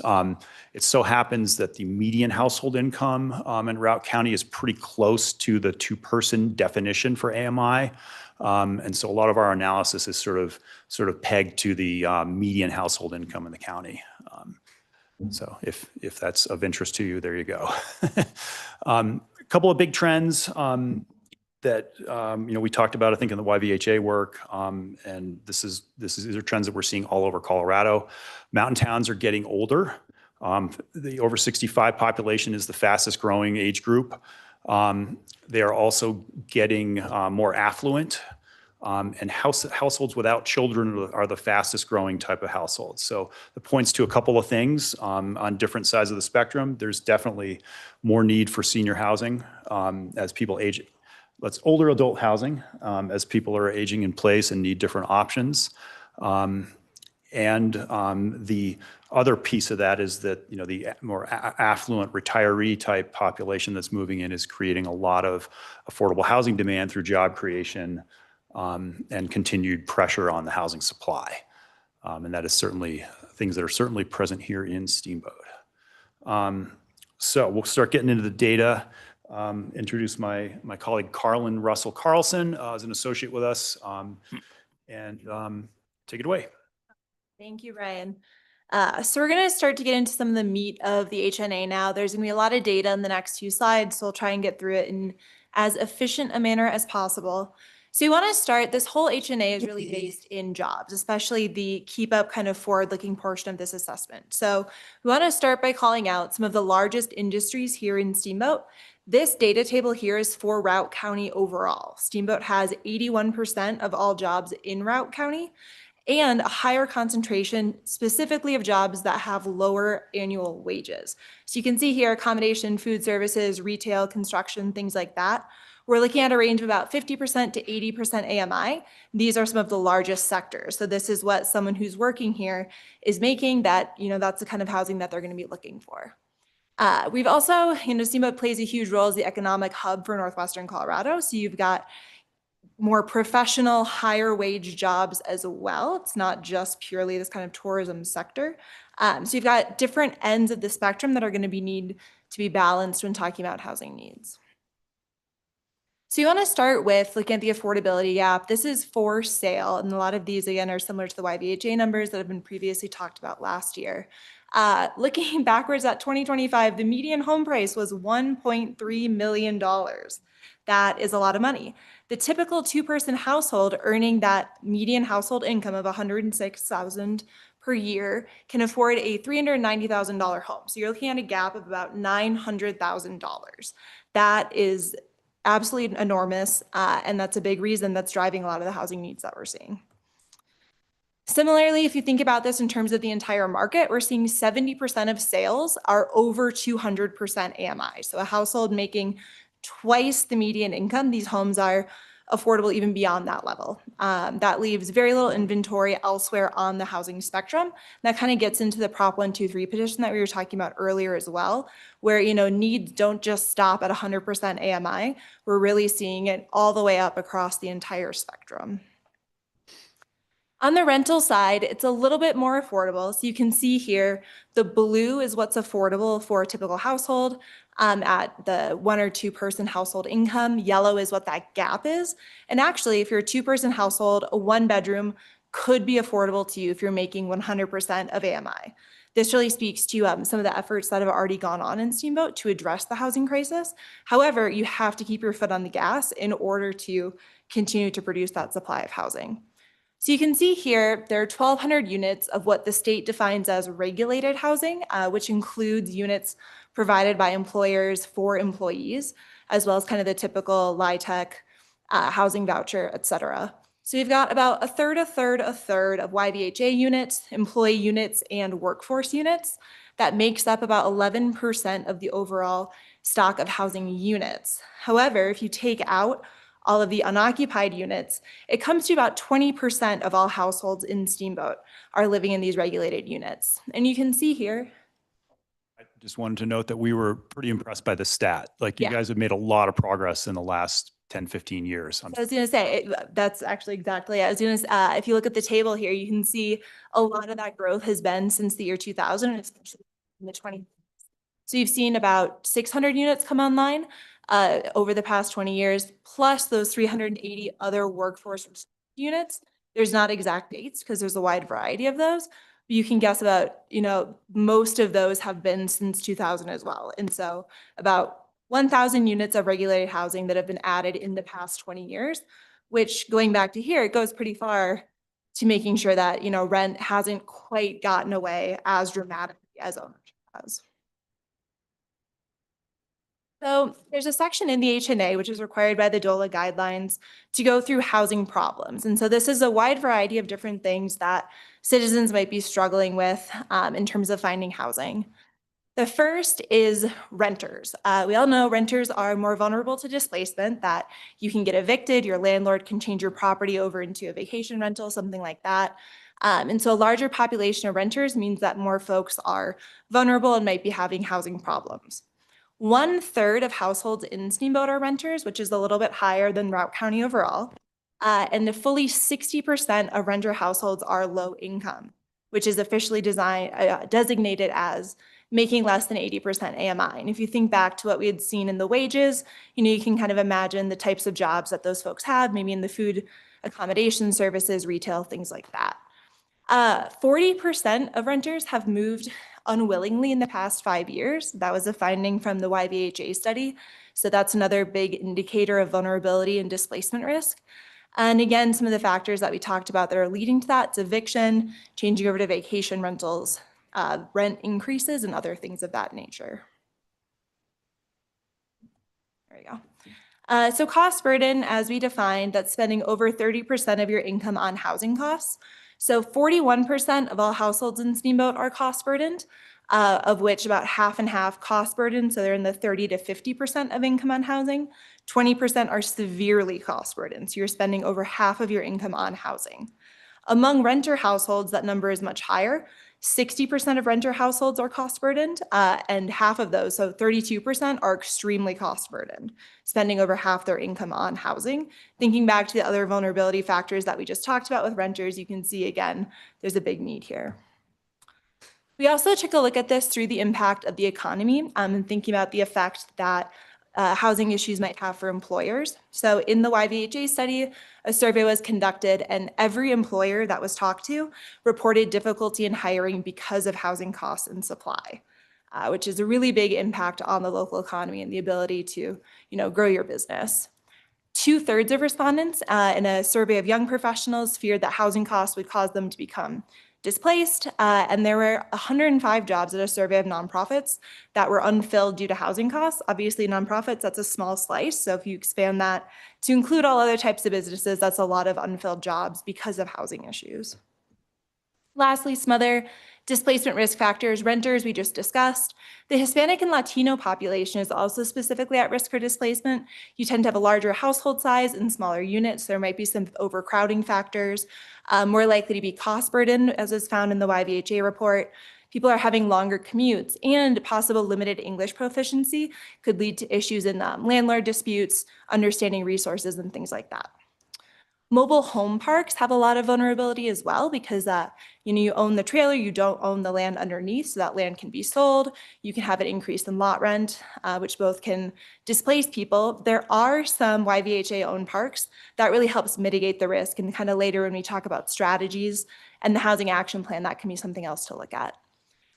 The second home market is a huge factor driving displacement risk. Obviously, if there's external money, external sources of income coming in, that's going to put a lot of pressure on the housing market as external buyers are competing for the exact same supply as what locals are competing for. And then lastly, and we're going to talk about commuting more in just a second, but commuting, the increased number of commuters and longer commute distances points to people that already are being displaced, where people are getting pushed out to Moffat County, further out in Routt County, and having then to commute into Steamboat for work. All right, so now it's the headline news, the housing needs and demand. So this is how we did it. It's a pretty busy slide, but the headlines are there's two components of it. There's what we call catch up. So there's housing issues and housing needs addressed with the current conditions, the current housing stock, the current population. And within that, there's 4 components that we looked at. We looked at overcrowding, looked at cost burden renters, cost burden owners, and then in commuters. So that's the backlog of issues of housing need. And the other half of that is what we call keep up, and that is the 10-year projected demand based on job growth. And there's a series of steps you go through to project out jobs. You can convert jobs to wages and household income and get some estimates by income level. From that way, and you add them both up and get a number. So there are a ton of numbers in this stuff. It's complicated. There's a lot of estimates. It's kind of hard to do. And I just want to give a little context on how to think about these numbers. It's definitely not an exact science. We view this kind of analysis as giving you, sort of an order of magnitude, assessment of like where are the biggest housing gaps, and that can help communities inform how they want to where they want to put their resources or the types of policies they want to develop to address those needs. So we really encourage people not to focus on the total numbers, but to look at the patterns, where are the biggest chunks of need. And it's tricky here because the housing needs in Steamboat, we really find that they're all over the spectrum. These are the income categories that I think we found the biggest chunks of need. There's always need below 50 and below 30% AMI. So I don't want to sound like we're dismissing that. It's hugely critical. In terms of like sort of the core workforce need, we think it's really the 50 to 140 is kind of the core workforce need here. And that's a mix, probably weighted a little heavier to rental, and then towards for sale as you get into the upper incomes. If you're trying to think about how many units a year to build, I might offer that the keep up numbers are maybe a little better gauge of like how much should we try to build in a year. But again, it's not a market study.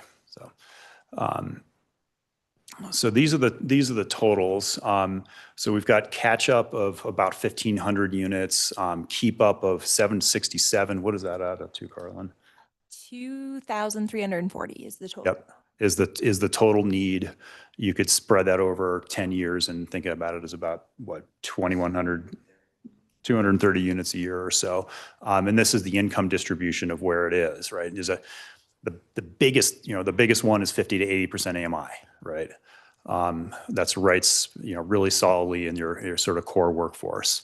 And there are also large needs above 140. Above 140 is a little tricky to look at because the income distribution data stops there. And so we don't have as granular of analysis above those income ranges. So I would take that one with a little bit of grain of salt, but definitely a strong cross-section of need across a lot of job types and income ranges. Let's see, we're more caveats, Brian, right? So so we may be underestimating need below 50% AMI. A lot of vulnerable people are not well represented in the Census Bureau data. We just know that. And I already mentioned this about the upper income issues. Carlin, you want to go into details on how we did it? Would absolutely love to. All right. So again, we've got the two components here that you saw in the graphic at the beginning. So you've got catch-up need and keep-up need. About 2/3 of the calculated need is in catch-up. However, as Brian said, keep-up is probably what's going to provide a better guideline for what you want to think about in the future. So you can see here, catch-up is composed of kind of 4 elements. Overcrowded units, so that is defined as more than one person per room, not bedroom, room, which that data is extremely hard to measure. It says 54. We know that there are more, but the census data can only be so granular at this level. I'll make the rest of this quick. Yeah, you're fine. The cost burden owners and cost burden renters make up the next two categories. As we talked about earlier, 40% of the households are cost burdens. This is a huge number. What we've done here, you can see in that middle column, is the capture rates. That's an assumption about, how do you change the total number of cost burden households into who might actually be demanding a new unit. Based on the YVHA report, we found about 66% of people might be interested in moving if a unit were available and affordable to them. We've done half of that for owners because, if you own your home, you're a lot more invested. It's a lot more difficult to move. Transaction costs, we assume about half. So applying those capture rates, you get from the larger number to about 840 and 930 units demanded from cost burden people. The next section is for commuters. So what we've done to calculate the need of folks that are commuting into Steamboat, we looked at everyone that's commuting more than 45 minutes. So if you think about where a 45-minute commute shed is, that does not include, so people from Oak Creek, Yampa, that's less than 45 minutes. Hayden. We're looking at people who are basically Moffett County, really outlying parts of Routt County. And do you want to talk about the county planning? And a that little? kind of, that area kind of aligns well with the growth centers in the county's master plan. So it sort of implies here that there's room for other areas of the county, other growth centers to accommodate some of this need. And so these capture rates, we're assuming that fewer of the owner households would want to move because you've made a pretty substantial investment in your home already, and moving's a pain and it's expensive, right? And all of that has to get allocated to Steamboat. We'll try to wrap it because I think we're getting on time here. Maybe just cruise through this one. Yeah, so I just mentioned at the beginning, Steamboat has 81% of the jobs in Routt County. So what you do is you take that number in the first column that was calculated on the last slide, you apply 81%. For commuters, you apply 100% because this is just people that want to live where they work, which is here. And you get to a total estimated demand of 1,573 units, the vast majority of which is due to cost burden to owners and renters. I think we can, this is the process for the keep up. I've kind of described it already. It's a job projection. We use the state demographer's growth rate of 0.8% per year, convert that through all the steps to get to housing units, and we end up with 766 units of keep up demand. We can come back to these if we need to. These are required outputs in the housing needs assessment to allocate it by owner and renter and by income level. And there's a couple of different ways to slice that you need to show in the HNA. This is the same. It's just a recap of what we showed earlier. So that's that. We can, really the next steps, the HNA requires us to include some initial strategies and recommendations. These are just there as sort of a starter for the housing action plan. We can talk about these if you'd like. I think we may just leave them on the screen, and if there's anything, in the slides or in the report that strikes you as something we should eliminate, then we can certainly consider that for moving forward. But that is kind of the nuts and bolts of it. We did do a little side-by-side comparison of these numbers compared to the YVHA demand study. These are lower because we're looking at there's a number of complicated factors why. Lower job growth rate is used in this analysis. We're looking at the commute shed differently to apply this to Steamboat rather than the entire county, which was the focus of the YVHA work. And I know we've mentioned that work a bit. I don't want to, might sound a bit self-serving because we did work on that project with them, but there is some very rich survey data that was done as part of that we think is pretty valuable and really sheds a lot of light on the housing issues among non-English speakers and the renter population. So it's a good reference to go back to. Anyway, I think that's what we have. Happy to take questions and discussions. Sorry, we went a little bit over time. No, that's okay. Thank you. Very informative. What questions do we have? I have one. Will these studies be tied to funding either through the state or federal in the future? Do we know that, or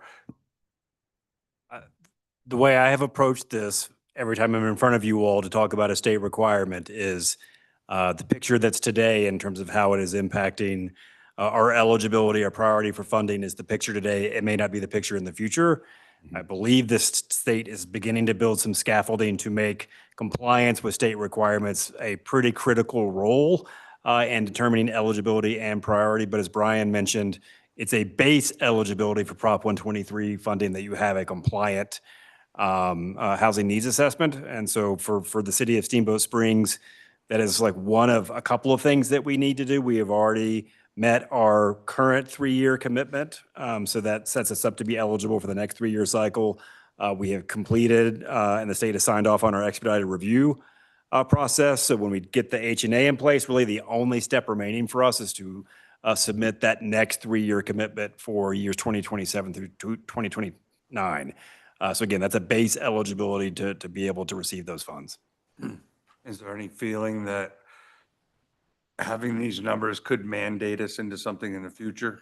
I mean, I know that it's a speculative question, but. I don't think so. This is a planning statute. It's just, they want people to be thoughtful about housing and how it relates to their land use planning. That's funny. I'll go the other way. I'll go the provocative. Okay. The only thing that comes to mind to me, Councilor Barnes, as I think about this is, and I'll go back a little bit. I've been a practicing planner in Colorado since 2010.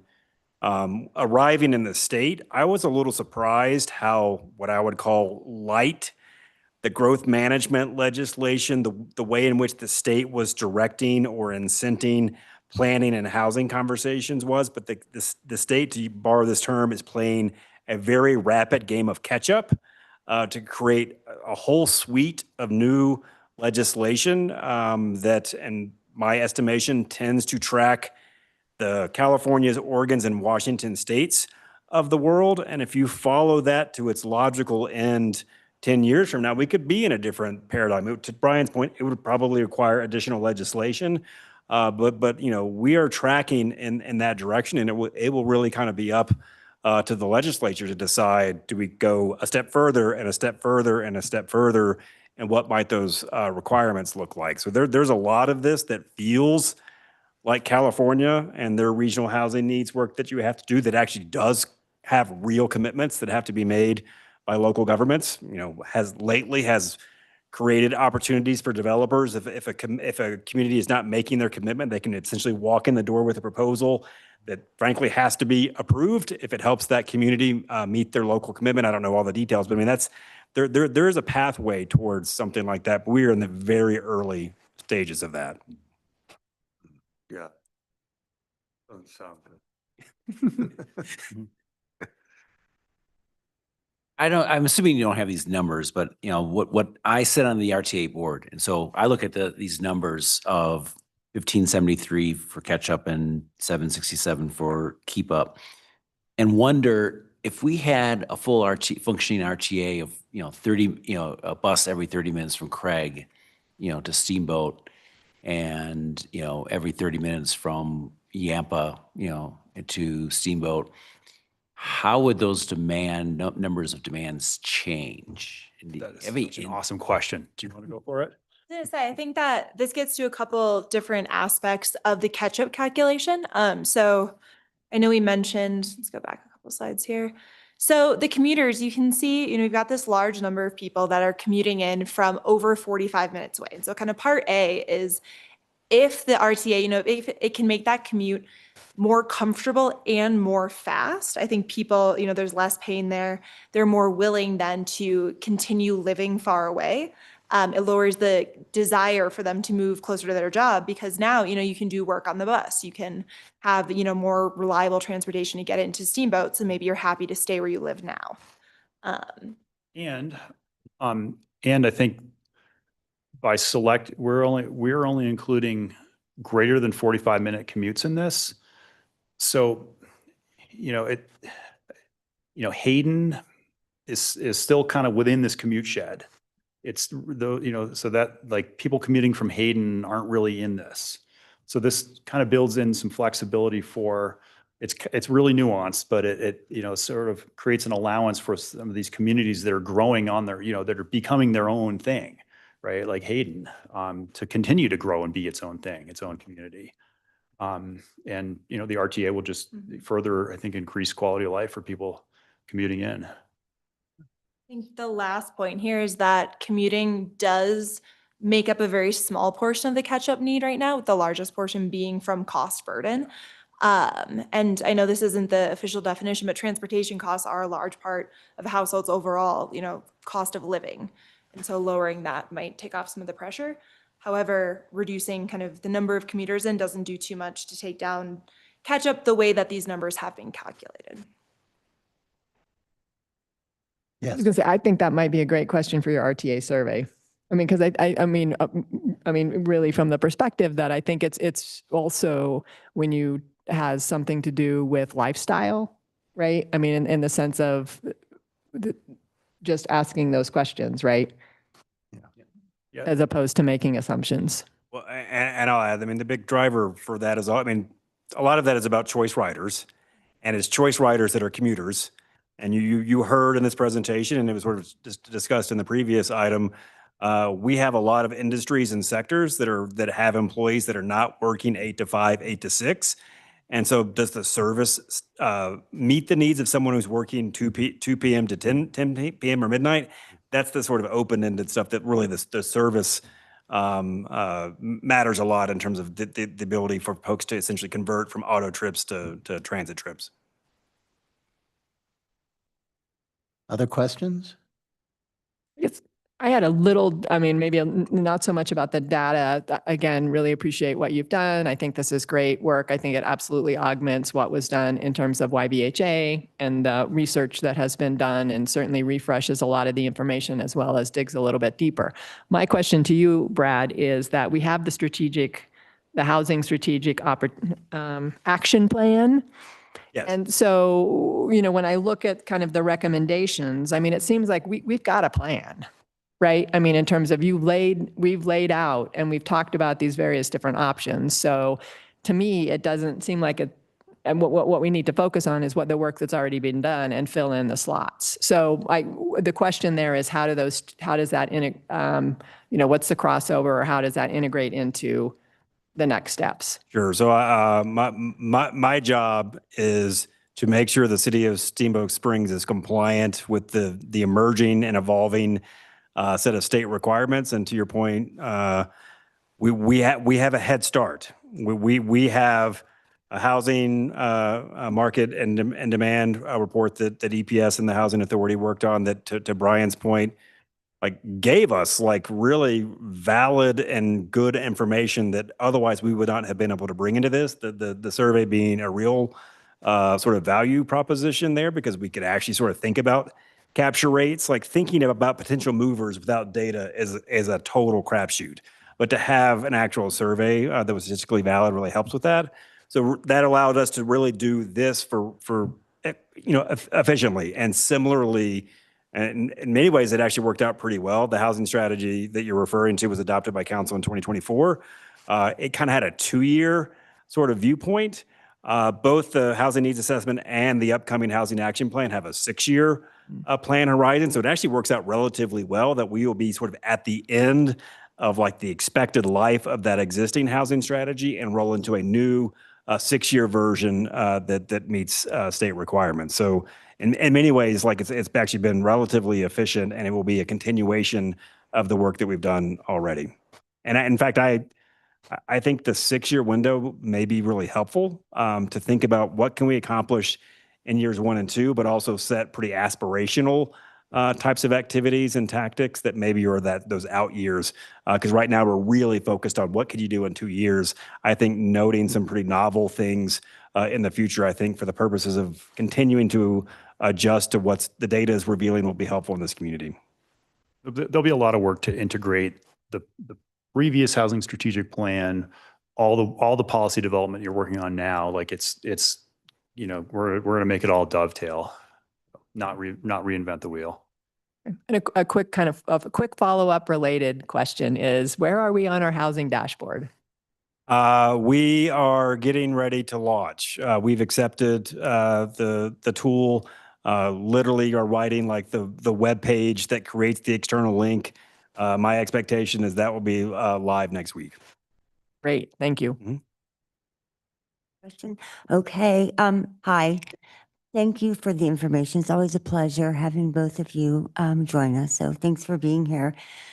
This slide, so thanks, Councilor Gary, because I had a question on this slide. I don't remember what that bullet point, consider additional financial incentives for development.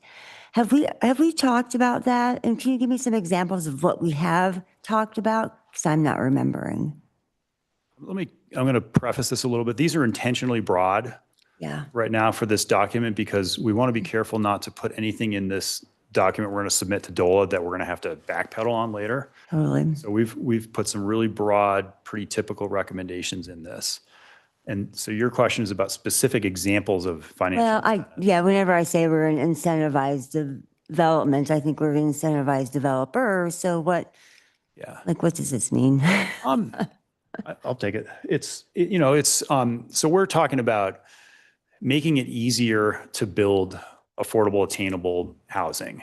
And so, there's a range of ways to do that with making it easy to do it by right under zoning so that it's an administrative approval, right? Not a zoning person. So that you can pull a permit and build your project without having to go through a bunch of layers of discretionary review. So that's one way to incentivize it.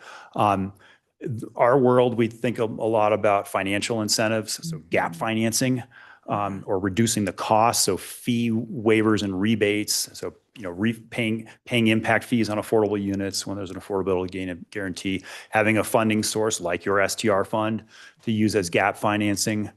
So it's a combination of process, zoning code, money. Okay. And I'll just add, to Brian's point, like that is as written, like the standard way that these things are described to essentially lower the cost to the developer, with sort of the thinking that then lowers the rent or the sales price to the eventual tenant or owner. We have traditionally here, as we've talked about this over the last couple of years, really not contemplated a waiver where there is no fee collected. It's been more on the rebate side of this. Someone walks in the door requesting STR tax funds, make a number up. It's $1.5 million at their request. I would suspect we're in some ways agnostic where that flows into their pro forma. If it helps them cover their building permit fees that they owe, so be it. As long as it yields the affordability outcome that we're looking for. If they take that to build infrastructure on site, totally fine with us, as long as, again, it yields the affordability outcome that we're looking for. So we have generally thought about it as rebates, that there would not be a waiver of fee. We would just be essentially using a third pot of money potentially to pay or rebate the developer for those fees. That's how most communities do it. Yep. Okay. I'm all about it if it truly is just for affordable housing. I just worry with it being vague, which I appreciate and completely understand and don't want to go into detail, but just for council, that I worry that you open the door to a developer coming in and trying to go through a loophole where they're building all market rate units. Oh, but I have one basement apartment. I want to qualify for this. So I really want to avoid that scenario. Yeah. I have a question for you. And I don't know if it's convoluted or what logic, but you're saying that to keep up, we have 760 odd units. What time span is that? 10 years. 10 years. So right now, if we did 70 units a year for 10 years, we would hit that number. Yes. Okay. And then as far as the keep up of 1,900 or so units, would the assumption be if we build 70 units a year, what percentage of those units would go to those people who are cost burdened now? Because it would seem to me that we would end up with a situation where we couldn't bring any new employees into town because those units would come from existing. Yeah, this is vague stuff. Like it's, you build a new unit, who's going in there? Someone who already lives here or someone that's, new moving to the community? I think we get worried about communities feeling like intimidated by the sheer numbers that housing needs produce. And like the reality is, like no community builds enough housing to fully address its affordable housing needs. So I think we're just trying to sort of temper it a little bit, but your thinking is right? If we're just building enough to address the keep up, we're not digging out of the hole we're already in, right? So, great observation. Well, and it helps a little bit that we have someone, a donor who happens to help us in that catch-up stage a bit. Yeah. I have a couple of questions. I mean, first of all, I just need to clarify again, the catch-up number and the keep-up numbers, is that across all demographics or is that just for workforce housing? Yeah, so you can see in this very large table here, so that's across all demographics. And you can see the upper income greater than 140 is just kind of this very large bucket. And that's because Thank you. lost my train of thought there. The income data they don't capture a high enough range to be able to understand need more precisely above 140. And so you can see that there is some portion, 578 catch-up units, 78 keep-up units that would not be qualified as workforce, but we don't know exactly what that looks like. The catch-up is more encompassing of like the entire section of the population. The keep-up is really tied to growth in jobs.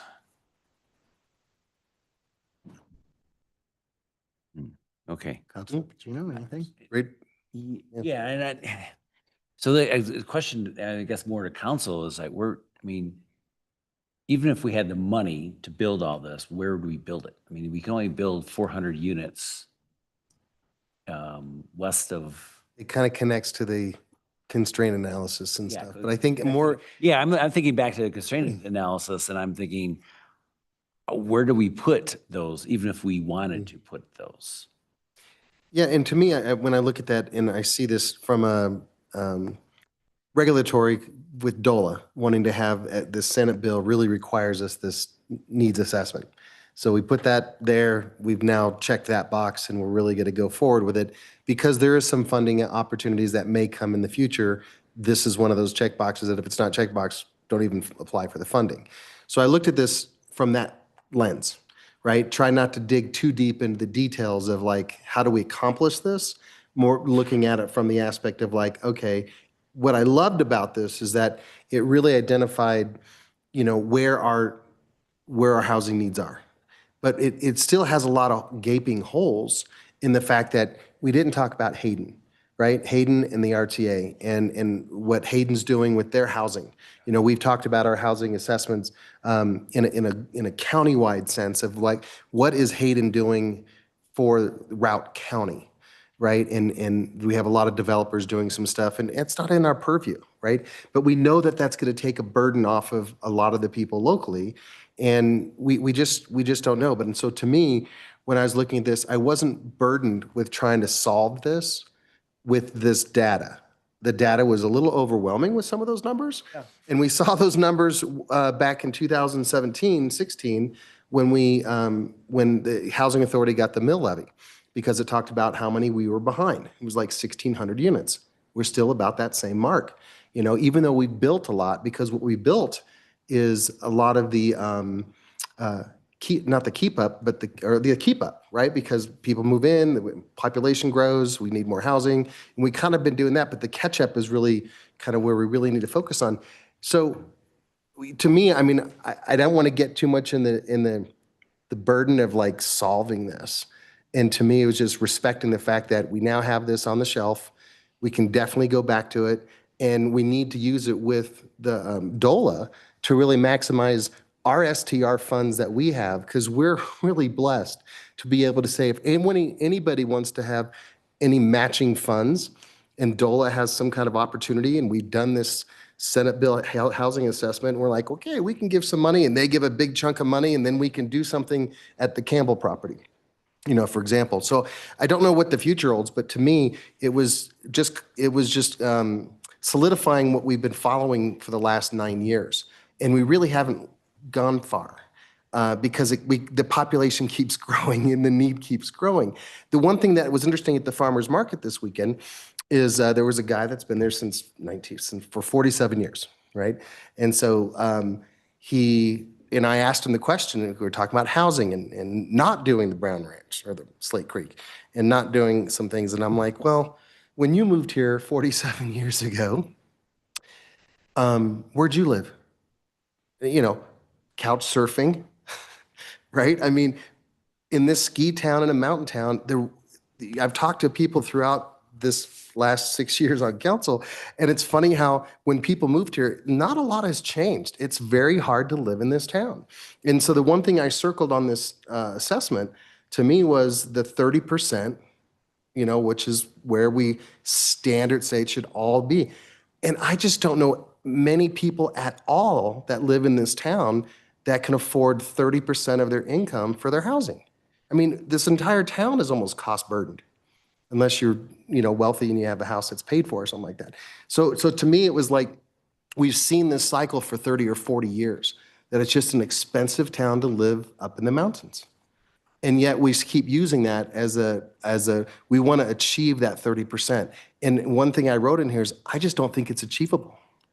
I mean, it can be, but to make that a goal, admirable, but the reality is like it just costs a little bit more, more that 35 to 40%, in my opinion. But I loved the work that you guys did. Thank you. To answer your question, Councilor Acosta, I think what you're doing around the RTA is a regional transportation strategy. We have to do the same thing with housing. It's a regional housing strategy. We can't just look at Steamboat as being able to address this issue by itself. It was a loaded question. Yeah. Thanks, John. But the RTA is part of the solution to this. It really is. It absolutely is. Absolutely. And I'll just interject just quickly, because on that topic, communities in Colorado subject to this requirement can do a regional housing needs assessment. The reality for me, again, wearing my thou shall comply, was the clock is ticking. We can more expeditiously get to a state accepted housing needs assessment if we go it on our own. But let's not put our blinders on. So there are things in here that you're seeing that are about understanding that we are talking about a regional housing ecosystem, because that is the reality of, frankly, any labor shed and any housing ecosystem designed to sort of feed that labor shed. I would just encourage this community to sort of think about, like, do we want to more formally think about how we do housing related planning at the regional scale between now and the next time that we have to, at least from the state requirement standpoint, do this 6 years from now. And I really think that is really for elected leaders and community leaders in this community to arrive at that feels like the pathway to pursue next time.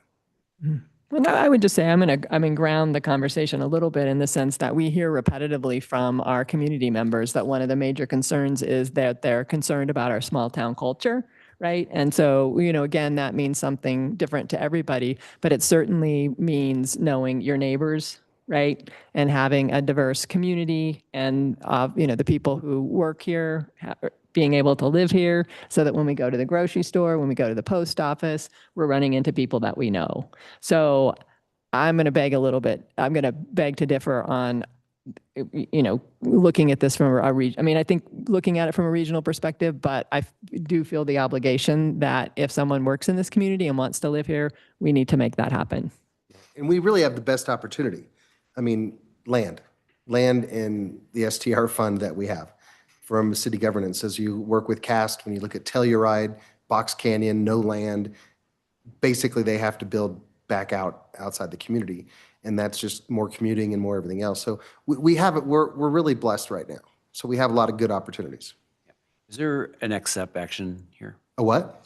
What's the next step action? Brad, do you have what you need from us? I mean, you're going to take this forward by the end of the year and. Correct. As Brian sort of alluded to, like, this is very much an awareness conversation. Our job is to button this up, reflect anything that we heard tonight, make sure it obviously meets the state requirements. You know, there's now a 60-day clock ticking that our job is to submit to DOLA via their portal. I feel like we're in good shape on that. And to the other part of the conversation, we'll, now transition into the housing strategy work. I think I'd just offer, if you have any, major comments you'd like to put in writing and get to Brad, we can, we can look at incorporating them, or at least they can go along with our submittal. Thank you. Thank you for your Great time. work. So much. Guys. Great work. you. Thank We you. really appreciate it. Thank you. You're We had a fun pleasure to doing work it. with. Thank you. Okay, before we take a break, is there anybody in the room or anyone online? Please raise your hand if you're online who'd like to make a public comment tonight. Okay, seeing none in the room and no one online, we'll close public comment and we will take a 10-minute break. Oh, We have a raised hand online. Oh, we do. Catherine, Hmm. unmute and what about your cat? you have 3 minutes, Catherine. Go ahead. Okay, thank you, Councilor Mateen. My name is Catherine Carson. As I always say, I'm involved in various organizations, but of course, speaking on behalf of tonight of my blind cat and my newly added little doggy. So first, I really want to thank the consulting team. This is an excellent needs study. And I really want to take this opportunity to thank Brad. Brad has been such an asset and has made so many contributions to our community. So you've made a really big difference, Brad, and thank you very, very much. And I did want to add just sort of one wonky comment regarding the study. It's excellent, as I said, a great needs assessment. 30% has been the standard metric for many years in the housing world. But what our high cost mountain communities are seeing is that particularly for the lower income AMIs, that 30% is just no longer works. Even if you look at communities that are more mature on housing than we are, such as Aspen, they've actually developed their own metrics for computing rents. So such as for 50% AMI, instead of 30%, it's more like 25%. And if you think about it, it's really a mathematical formula. If you make just tossing a high number out, like $200,000 a year, yeah, you can have 35% of your income on housing and still thrive. But if you're making in that lower number, and people in our community do make 30 to 40,000 a year, even lower than 30,000, then you are truly cost burdened. And with our high cost of living, you just can't survive it with that even at 30%. So moving forward, think about that. That is something I think the mountain communities are looking at. And I appreciated the reminder in the study of just how disconnected our AMIs are becoming to wages. With our wealth coming into the community, that average medium income just doesn't always work. So I do think we're going to have to, look like with the Aspen model and start having our own calculations. But once again, thank you, City Council, for your passion on moving forward on housing. And thank you for a great needs assessment. And once again, Brad, thank you for your many and valued contributions to our community. Thanks, guys. Okay, thank you, Catherine. Catherine. Okay, is there anybody else online? Please raise your hand. See none, we'll close public comment and we will take a 10-minute break and be back here around 7:27 and move on into our community design standards update. Thank you.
session topic, community design standards update. That's right. Smiling over there. Of course. First session. We're excited to be here. Thank you, council, for having us tonight. Jeremy, planner, Bob Keenan, principal planner. We also have some consultants here that'll speak and give the bulk of the presentation in a second. But I'll just tee this up really quickly for you. I know a lot of this started before when I first got here in 2022, before even a number of you were sitting where you are today. So if we go all the way back to 2022, when Brad wrapped up our mountain area master plan, that gave the planning department some fairly explicit direction that we should be revisiting, in particular, our design standards. We heard some feedback that they were difficult to interpret, maybe not in alignment with some of the comprehensive plan goals. That would have been our old comprehensive plan. And they were cumbersome to use. I mean, as you guys know, all of this section of the code, if you can't comply with it, if you can't do something, no matter what it is, it kicks its way all the way to city council, to you guys, whether that be a glazing variance or a roof pitch variance or colors or any number of building orientations. All those things are embedded in our design standards. So from that, the planning department sought funding, secured funding. We contracted with Code Studio, who is here tonight, virtually to speak with you, present to you. We looked at we made contracts for TND, for our landscape code, which we just passed, and in the works that whole time, and sort of our third go at it is the design standards, which is what we're here to just sort of present and frame up for you today. So this all started in 22. In 2025, obviously, when we adopted our latest community plan, that reinforced those initiatives, where giving further explicit direction that says we should revisit these every few years, because we know design changes, aesthetics change, and these sorts of things. Obviously, with our historic preservation, our new planner, Caitlin, who came on about 4 years ago, there's a stronger emphasis toward making sure that we're referencing our cultural heritage, and we're sort of blending seamlessly our development of the past with our development of the future. So with that, I'll introduce Simon Hart and Lee Einsweiler from Code Studio, who will take over and give you a brief presentation about the process that we've been undergoing, where we're at now, where we're headed to the future, so that you feel like you have a little orientation to the process. Thanks, Jeremy. Simon, are you? Thanks. Can you hear me? There you go. You can hear me? We got you. Okay. Is it easier if I just share my screen and it'll pop Yeah, up? you should be able to, yeah. Okay.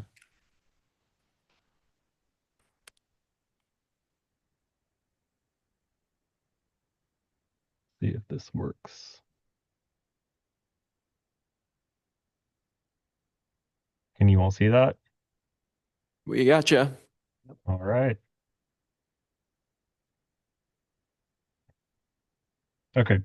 Good evening, council members. My name is Simon Hart, and I am an associate planner with Code Studio. I just want to apologize in advance. I am recovering from a little bit of a lingering cold, so if you hear me cough or if my voice starts to sound a little bit strange, just bear with me. I'm fine. Trust me. But we have been contracted by the City of Steamboat Springs to review and revise the design guidelines and standards, which reside in Article 4, Section 2 of the Community Development Code. The overall goal of this project is to modernize and improve the design standards with the help of city staff and the input of stakeholders from many different professional backgrounds, including architecture, engineering, development, and along with input from the public.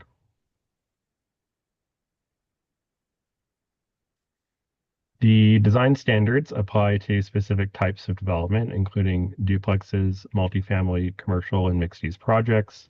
They also apply to development located in specific parts of Steamboat Springs, including the base area, commercial Oak, commercial Yampa, and commercial in the Old Town. More specifically, besides clarifying and simplifying language, we will be looking at addressing some of the issues with variances, updating language so it better reflects market trends and the community vision set out in the adopted comprehensive plan, And we will be looking at opportunities to revise some of the language to be more cognizant of some of the issues that relate to housing affordability in Steamboat Springs.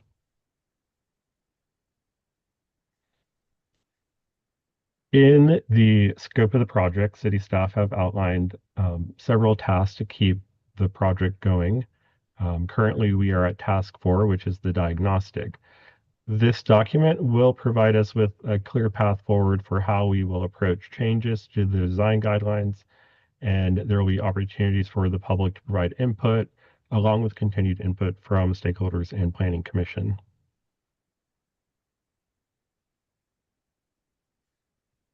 Over the last few months, we've had the opportunity to have a site visit and tour your city, and we've had the opportunity to discuss some of the challenges related to the design guidelines with stakeholders. Some stakeholders felt that the standards could be updated to better reflect current architecture and design trends, and there were some specific issues related to technical issues like roof pitches, materials, entryways, and frontages. Some stakeholders found that the outcomes from the variance process can be unpredictable, which makes building and developing in Steamboat Springs, in their view, risky, time-consuming, and potentially costly. So in this regard, we'll be working with staff to kind of find the best path forward that helps reduce the number of applications that end up needing variances, and hopefully in the long term reducing overall issues with this specific variance problem that you all are having in the future. Other stakeholders found that there is what they described as a duplex barrier, meaning that once you build anything above a single family home, there are many more requirements that need to be met. And this is even though many of the new single family homes being built today are just as large, if not larger than duplexes, with a similar aesthetic and architectural impact on the surrounding area. So we will be looking at ways that we can potentially streamline some of these requirements for duplexes and other missing middle housing types going forward to help encourage more affordability and different housing options in what actually gets built in Steamboat Springs. There were some issues, mostly from the engineering community, about some technical issues related to retaining walls and snow storage, which is related to this other kind of larger issue, which is that most easy to develop parcels in Steamboat Springs have already been developed. So what's left most of the time is either redevelopment opportunities or development of parcels that have issues and constraints that older parcels didn't have.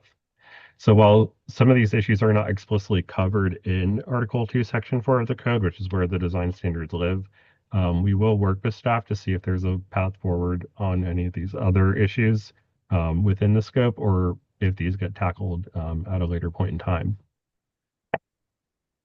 Finally, there was a general consensus that a lot of the language could be cleaned up, specifically related to what are guidelines versus what the actual design standards are.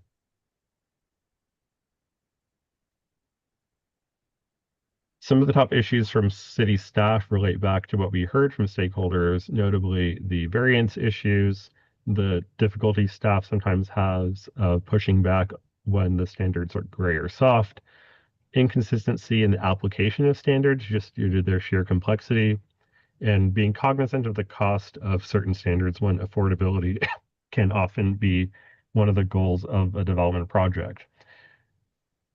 Generally confusing definitions in other language has been an issue, and confusion around geographically centered standards versus standards based on building or development types.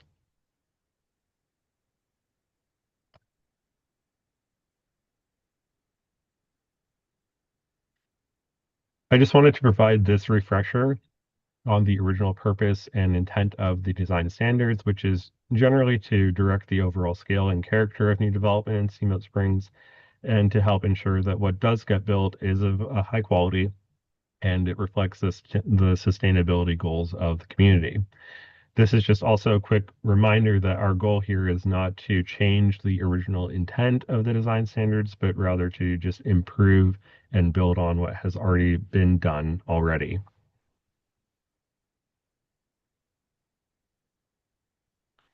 And I did want to show you all this map of Steamboat Springs from your adopted comprehensive plan, which I'm sure you've seen before. It's the future land use map. Because while we have not figured out everything about our approach yet, we have landed on a consensus that the updated design standards will better reflect the unique areas listed in the future land use map, which will hopefully provide greater consistency between the code and the comp plan going forward. Finally, I'd like to conclude with the current project timeline, which shows us continuing forward with the tasks outlined in the scope, with a recommended adoption of the proposed changes hopefully by the end of the year, along with opportunity for more input from Planning Commission and from the public, which we are proposing to take the format of district meetings. And I'll hand it off to Jeremy to kind of explain what those district meetings are going to be like in greater detail. But thank you for your time this evening, and we're looking forward to updating these standards for you all. Thanks, Simon. Yeah, you heard Simon mention this idea of district meetings. It was a sort of brainchild in the planning department, and we will pitch it for you tonight and accept any sort of input you guys want to share on how this model may or may not work for this particular project. Classically, we would look at doing a community-wide meetings at some point in this project, sort of an all call to people to show up and participate. We've gone through a process now where we've had stakeholders, a kind of a focus group. We've had individual interviews with different people. Once we assemble some of these, and we're doing things with staff as well, we'd like to make some sort of presentation to the public. And this idea of using our city council districts, having 3 meetings, would be a different way that we could engage with the public. We think that has some benefits over one large community meeting. 1, breaking down the size a little bit. 2, there's some possibility to be somewhat more geographic. Obviously, we have a small town. It's not a large hindrance for people to come. You know, we could have one out in the community center on the west end of town. We could have one here in City Hall. Perhaps we can find one up more toward the mountain area. But when we break into these districts, we realize those people have, particularly with design standards, they might have more hot button issues that they have concerns with, whether it be with, you know, the intensity of development up in our sort of condo land is a whole lot different than our constituents in historic Old Town and what the design standards mean to them, versus as we look to the west side of town, which is sort of the new frontier, and you know, may or may not have more relaxed standards about it as we move forward. So that was a way to break them down, and a potential way for you guys to engage and be participatory in that process. And sort of when we get to you, the ultimate plan is when we get to adoption, you've been there, you've seen, heard, and been able to interact. Obviously, it's a big ask for you guys to come to another public meeting, but you would just be going to one of them, your respective council district, and that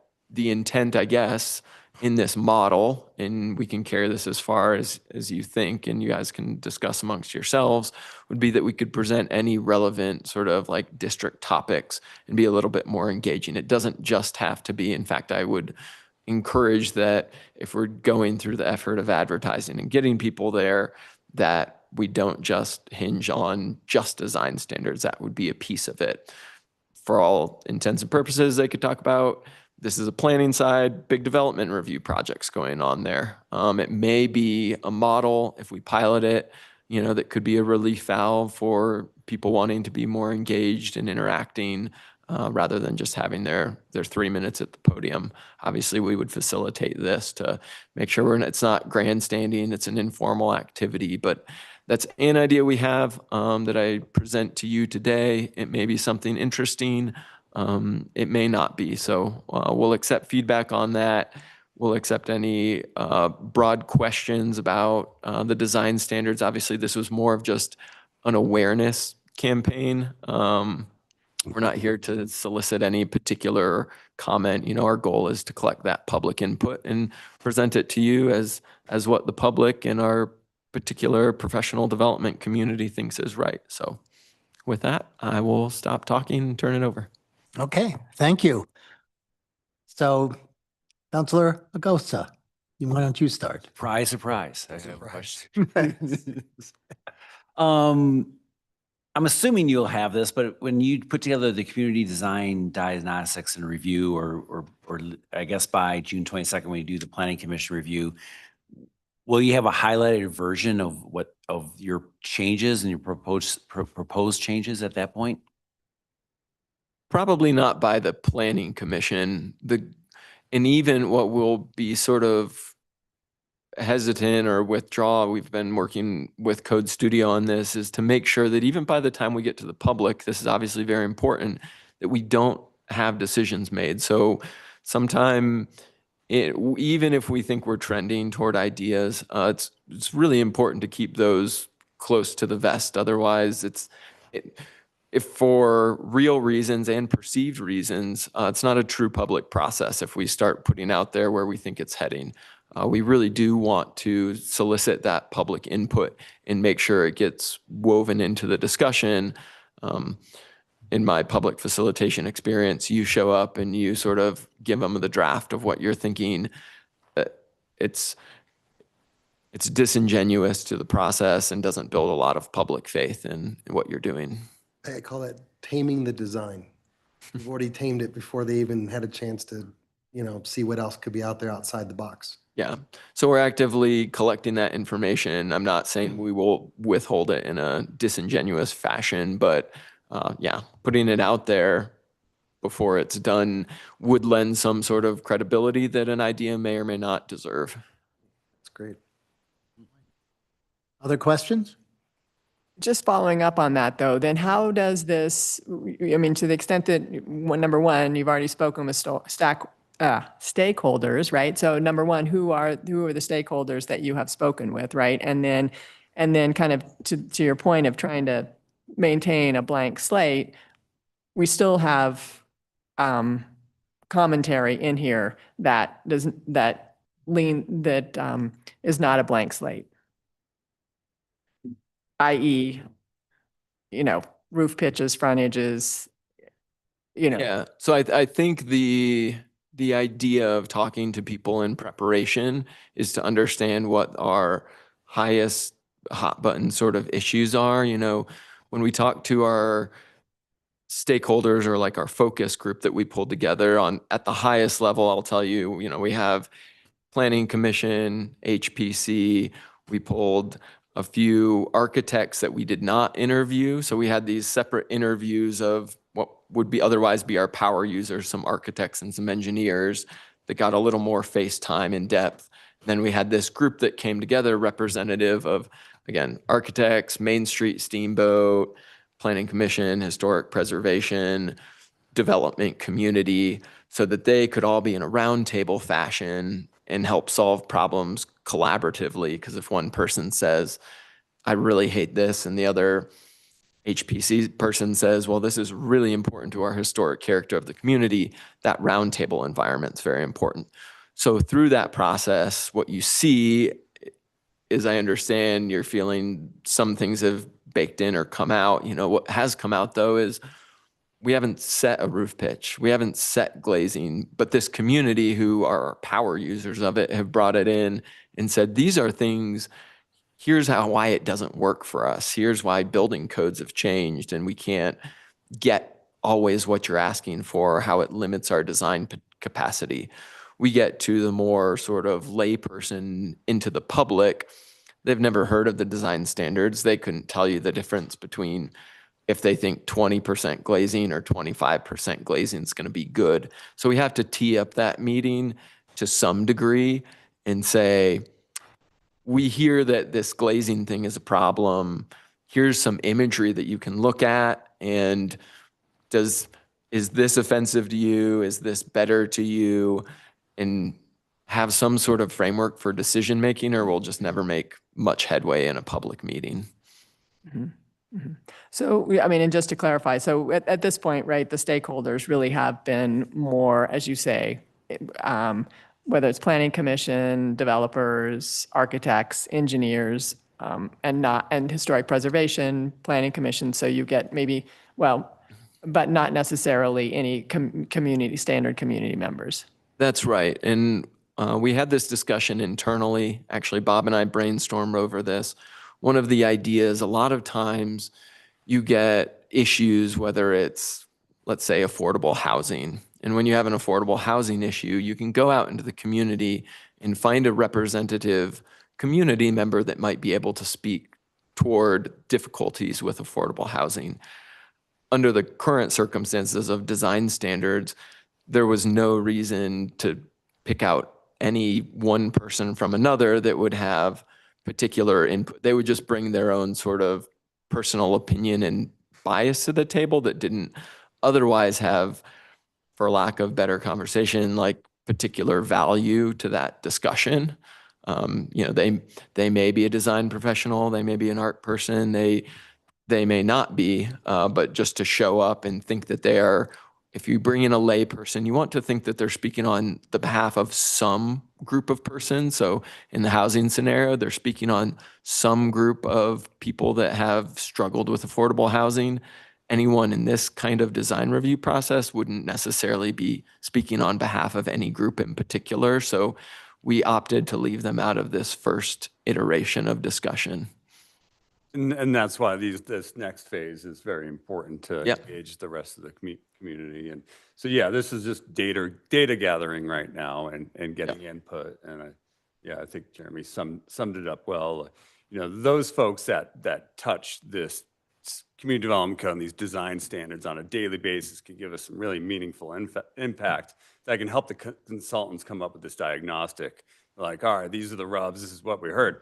But we also, fully realize that, you know, they have special interests, you know, that they're representing. So we need to hear from the broader community. What's the look and feel of Steamboat to you? You know, what is the base area? Is it, you know, that mountain architecture feel? Is that, you know, that we've had in the code? Is that the direction we still want to go, right? Is this, you know, what buildings in town, like, or that, you know, or new development that you didn't care for, or, you know, so we'll have like these boards and, you know, do the dot thing, and the consultant team's really good at setting these up.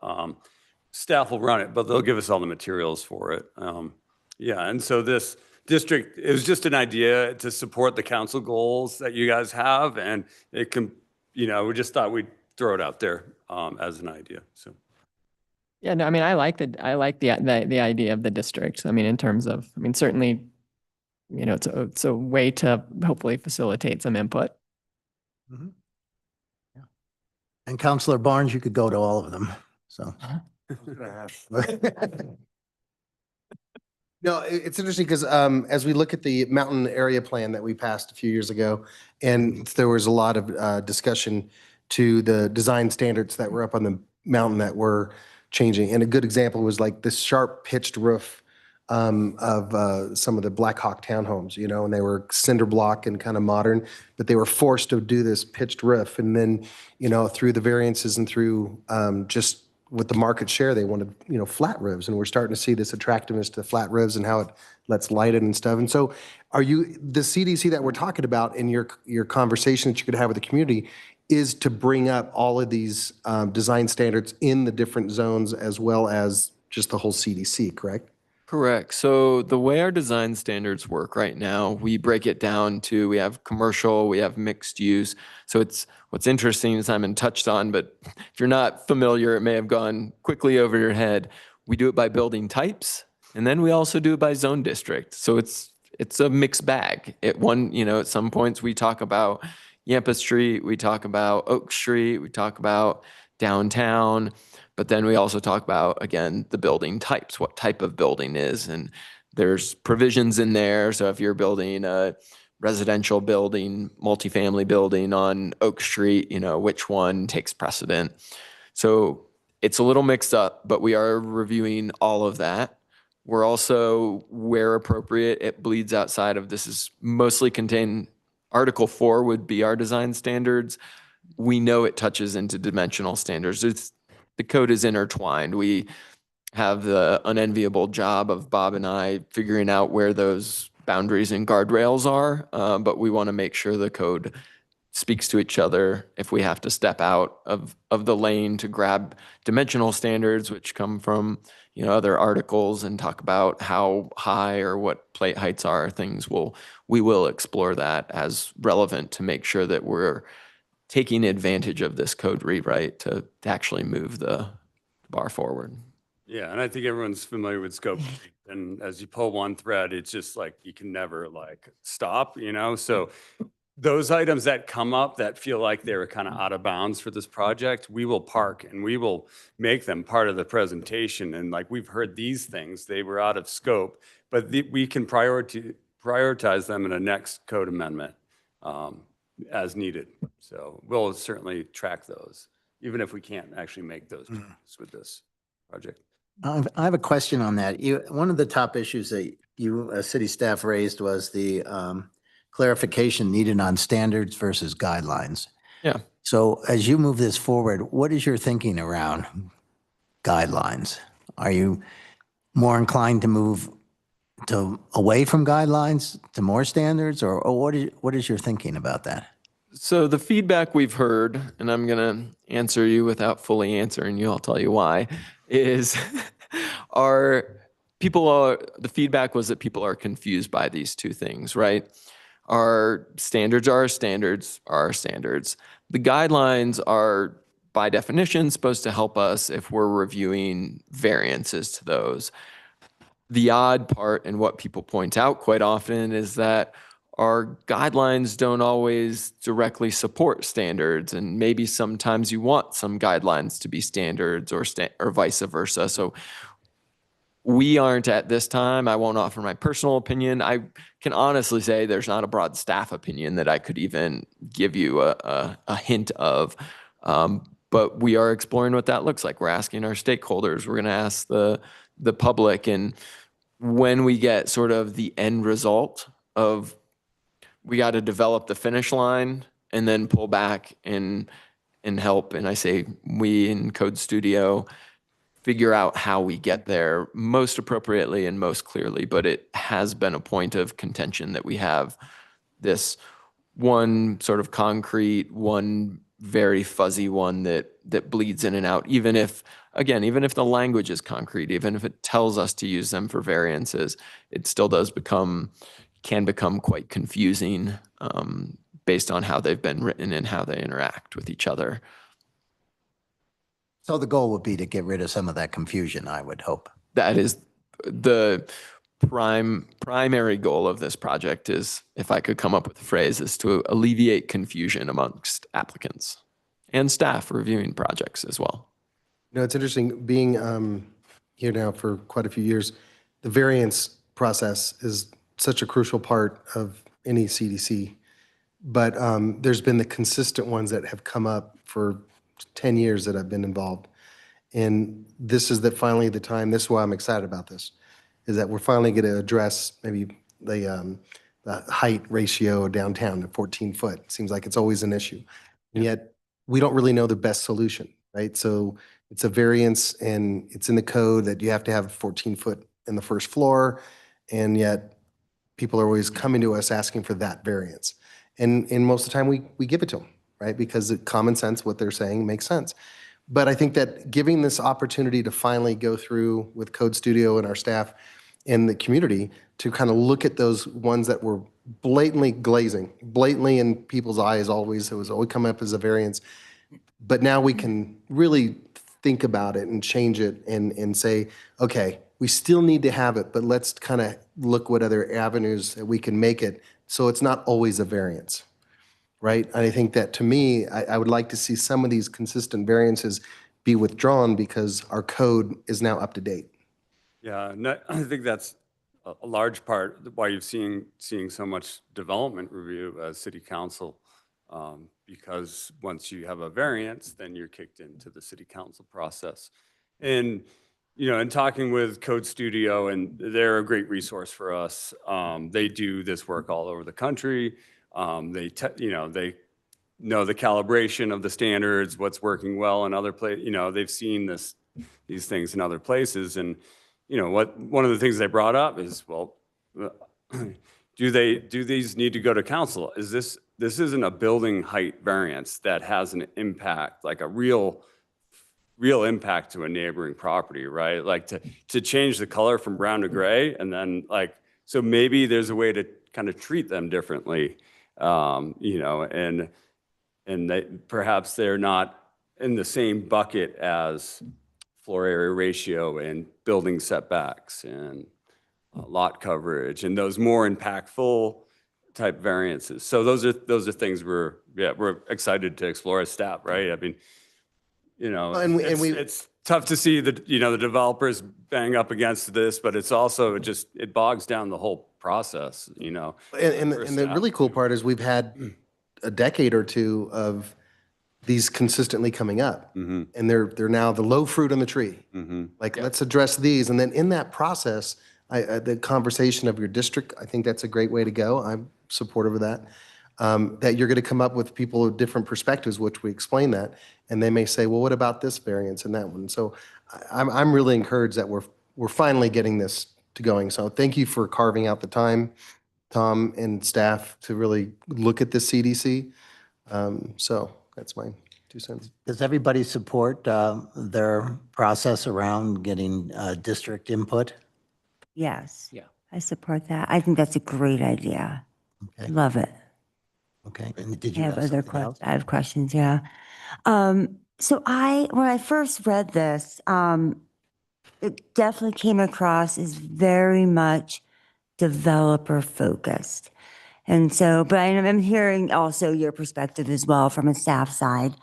But it really seems very developer focused. And when I look at the code, and when I'm looking at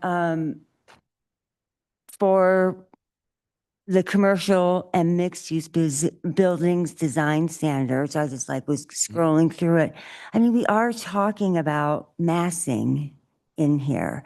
And then hearing you say there is overlap with the CDC. So I just don't know where this is, and knowing it's coming from developers, a push, I'm just really concerned about significant changes to code around this. I hear you're going to do public outreach and all of that. So if I can summarize, your concern is that it may result in a developer-led product. Is that the fear? Very much. Sure. So one of the things and one of the intentions of the public process right now, if I can be reassuring to some degree, when we do pull out the engineers and the architects, we did not interview developers. And the idea being that in the best sense of our licensed professionals, they're interested in doing the best design. If in that interview they get the opportunity to speak in a vacuum, they're not beholden or at the behest of their developer. What they get bundled in that way sometimes because the developer is the client for their product. But we do find that our professional designers do have the best of intentions and great input. And it is something that, rather than us taking on this project as an in-house project, to outsource to Code Studio as well, who's our consultant, and understanding again as to what Bob said, what people are doing around the country. They're also the ones helping us establish this design language, taking the input from our community, but also knowing what makes great communities. So what we want we're melding the input from an architect who says, look at the vernacular of buildings around here, and Code Studio helping facilitate and say, what makes Steamboat, asking the right questions, what makes Steamboat's architecture special? A good point that Simon and Lee brought up to us on our first visit. They said, everybody says mountain vernacular or mountain architecture, that's what you're going for. I could tell you 20 different styles of architecture that meet mountain, that someone would call mountain, but around here, picking out details, and this isn't some of the diagnostic, I'm stealing some of Simon's thunder, but looking at some of the limestone detailing through downtown and how that's pretty unique to Steamboat from our limestone quarry. Is that going to be mountain architecture down in Taos, New Mexico? No, not really.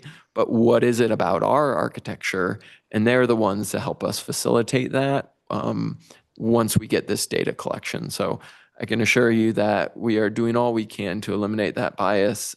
We are well aware that developers have very different intentions.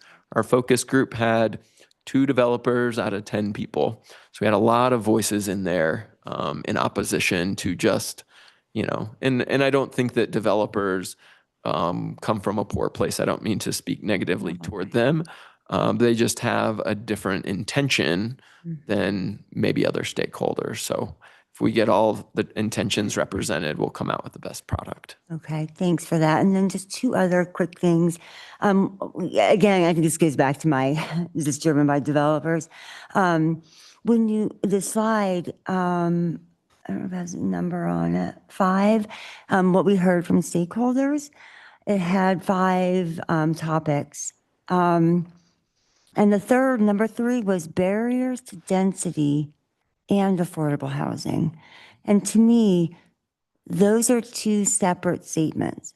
If we would have said barriers for affordable housing or, acquiring, but right now, lumping those together is almost misleading because those with the and in between I'm reading as 2 different things. So I just want to throw that out there. You don't need to, but you please respond if you want to. No, that's excellent input. We'll definitely be thinking about how we phrase and articulate that message to the public.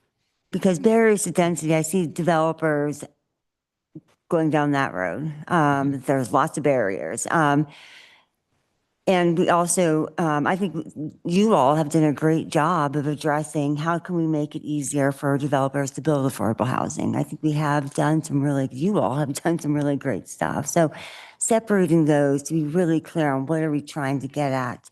And then the number 4, I just have to say it, site and engineering constraints. Not all lots can be built to what the developer wants to see. And we have to be okay with that. We've seen some projects come through and we've actually talked about it. So I want to be careful on that one. And then my last comment about the districts, I love that idea about going out. I will be there and I will support it. I love it. Because the general public does not understand this. We get phone calls and how many times at farmer's market have people come up and said, oh my God, that new Riverview but Riverview is so tall. And I think that's within code. People called me and said, that hotel by City Market now, that's awful. That's so big. How can we approve such big projects? So it's just like for context, like they don't understand, and people do feel a bit steamrolled, not by you all. I'm not saying you.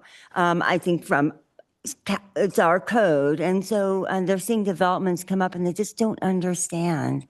Not everyone, but anyway, I wanted to put that out there. Oh, that's great. Thanks for the And I input. think that's the marketing that we need to do as councilmen, is that this may be one thing that we can really help you guys as staff to really market our district and really get our constituents to come out with us.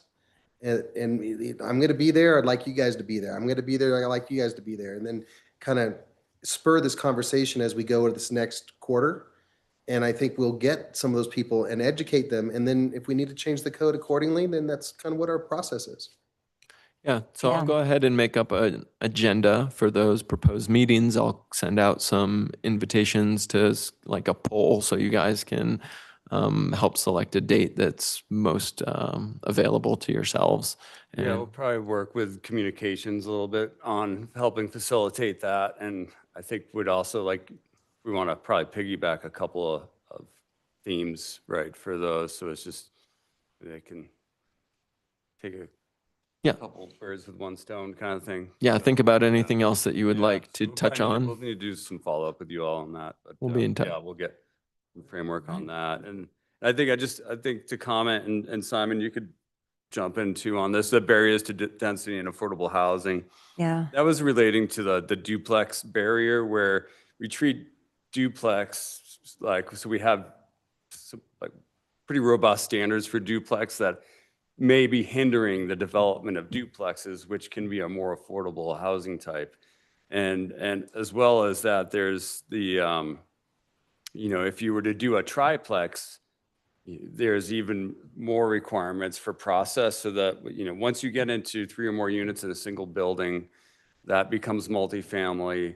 That needs to go through a development plan versus a single family in a duplex or a building permit application. There's no planning review. We do the planning review at time of building permit. And so there was some discussion, well, maybe we could get some more duplex, triplex type housing if we looked at process a little bit and standards. So it was in that context, if that helps. Okay, that does. And I would say duplex and triplexes nowadays are no longer even affordable, and developers are all about good for them, making as much money as possible. That's like, I get it. If we went down that road, I would say we allow that only for duplexes and triplexes that are all affordable housing and not market rate ones. Anyway, I really thought. Good option. Yeah. And I just wanted to follow up on a comment that you made, Jeremy, too.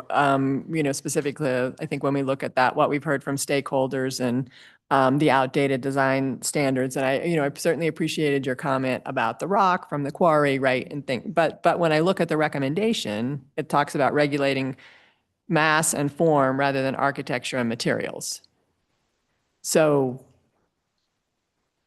This is a higher concentration. We'll still be looking at materials and colors for sure. Yeah, that's part of the design standard. So I think, there's a lot of words in here that are trigger words. Okay. Mhm. Oh, that's great input. Okay. Right. I want to follow up, back on my original question, and it wasn't more, I think it was taken as superseding the community input. It was more about the city had listed top issues of the current plan. And, Councilor Brasino talked about variances and the challenges of, we always have these variances. So it's more about looking back, where in your process are you looking back at things like the past variances that we've automatically always approve, and highlighting those things. You talk about confusing definitions and confusing language, and there's gray areas of the code. So I think there's our due diligence of just taking what we have as our own data of what we know there are challenges, and making sure that we bring those to the forefront. Absolutely. We have a number of staff meetings as well to pull out that kind of stuff. So that's another leg of our tripod of input. And just one more question. I think this is really more to you, Tom. What we're hearing is there is a lot of staff time that's being dedicated to this. And to the extent that we know we've got staff capacity problems and we need to be myopically focused on housing, how do we balance that? Well, I think it's a great question. This has been listed as a project for several years. And I think, I think as stated, there are some conflicts with what we're seeing in the development and the design and variances and what's coming to you, which also takes significant amount of staff time, right? To evaluate those and do the staff report. So I think the hope is that ultimately this makes the whole process a little bit more efficient and will ultimately save time. It comes down to priorities. I get that. And we're trying to continue to move these projects forward that have been on the list for many years. So this is one of them. Yeah, I totally understand that. Just looking out at what we've got ahead, right, in terms of Slate Creek as well as Campbell. And we know when we talk about our capacity and we're looking ahead, we're also thinking about the projects that are in the queue and what we have in our work plan. So we're looking at all of that.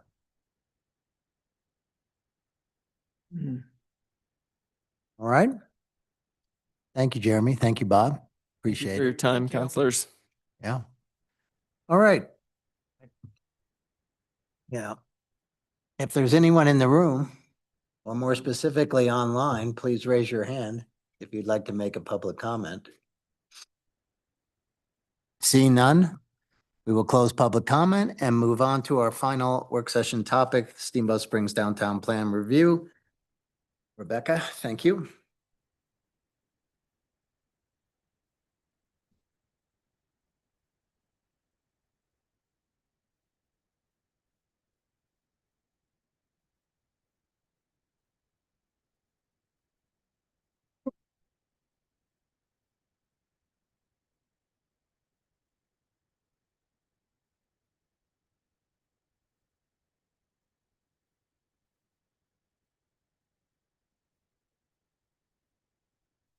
All right, I'll let the screen catch up.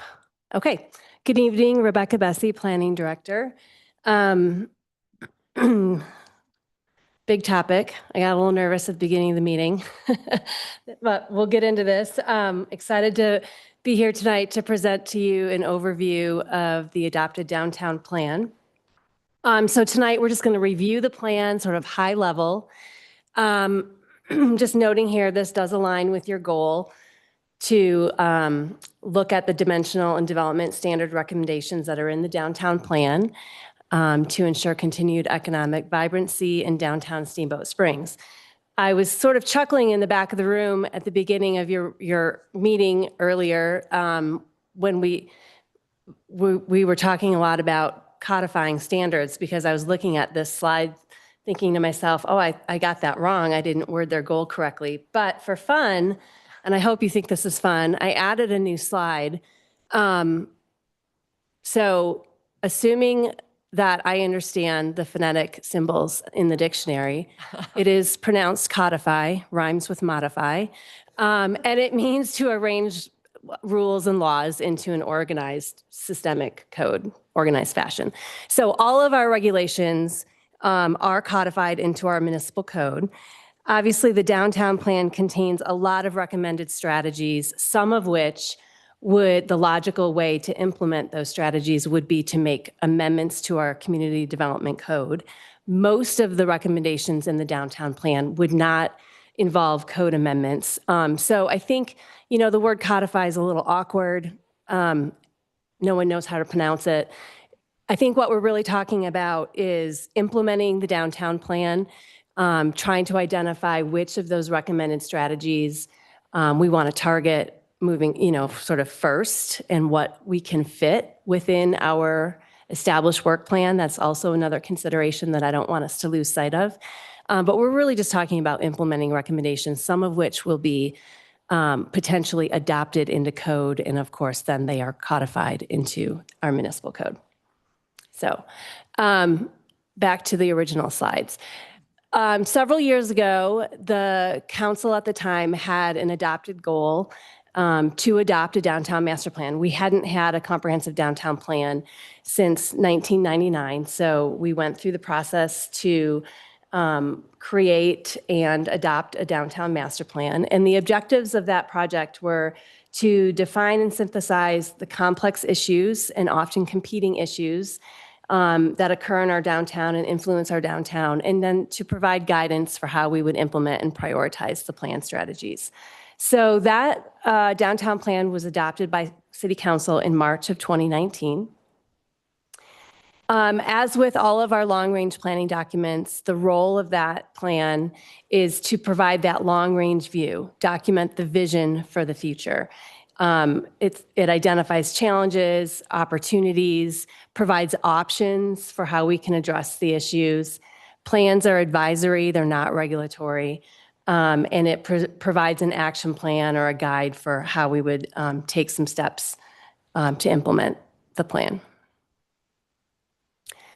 The plan boundary is shown here on this slide. It's what we all think of as our downtown, generally from the hot springs as you enter from the south over to West Lincoln Park, the library, 13th Street, and then from the river, both sides of Yampa Street, from the river up to the alley between Oak and Pine Street. So it encompasses our commercial Yampa zone district, CY 1 and 2, our CO zone district, which is primarily Lincoln Avenue, as well as our commercial Oak 1 and 2 districts, which are both sides of Oaks.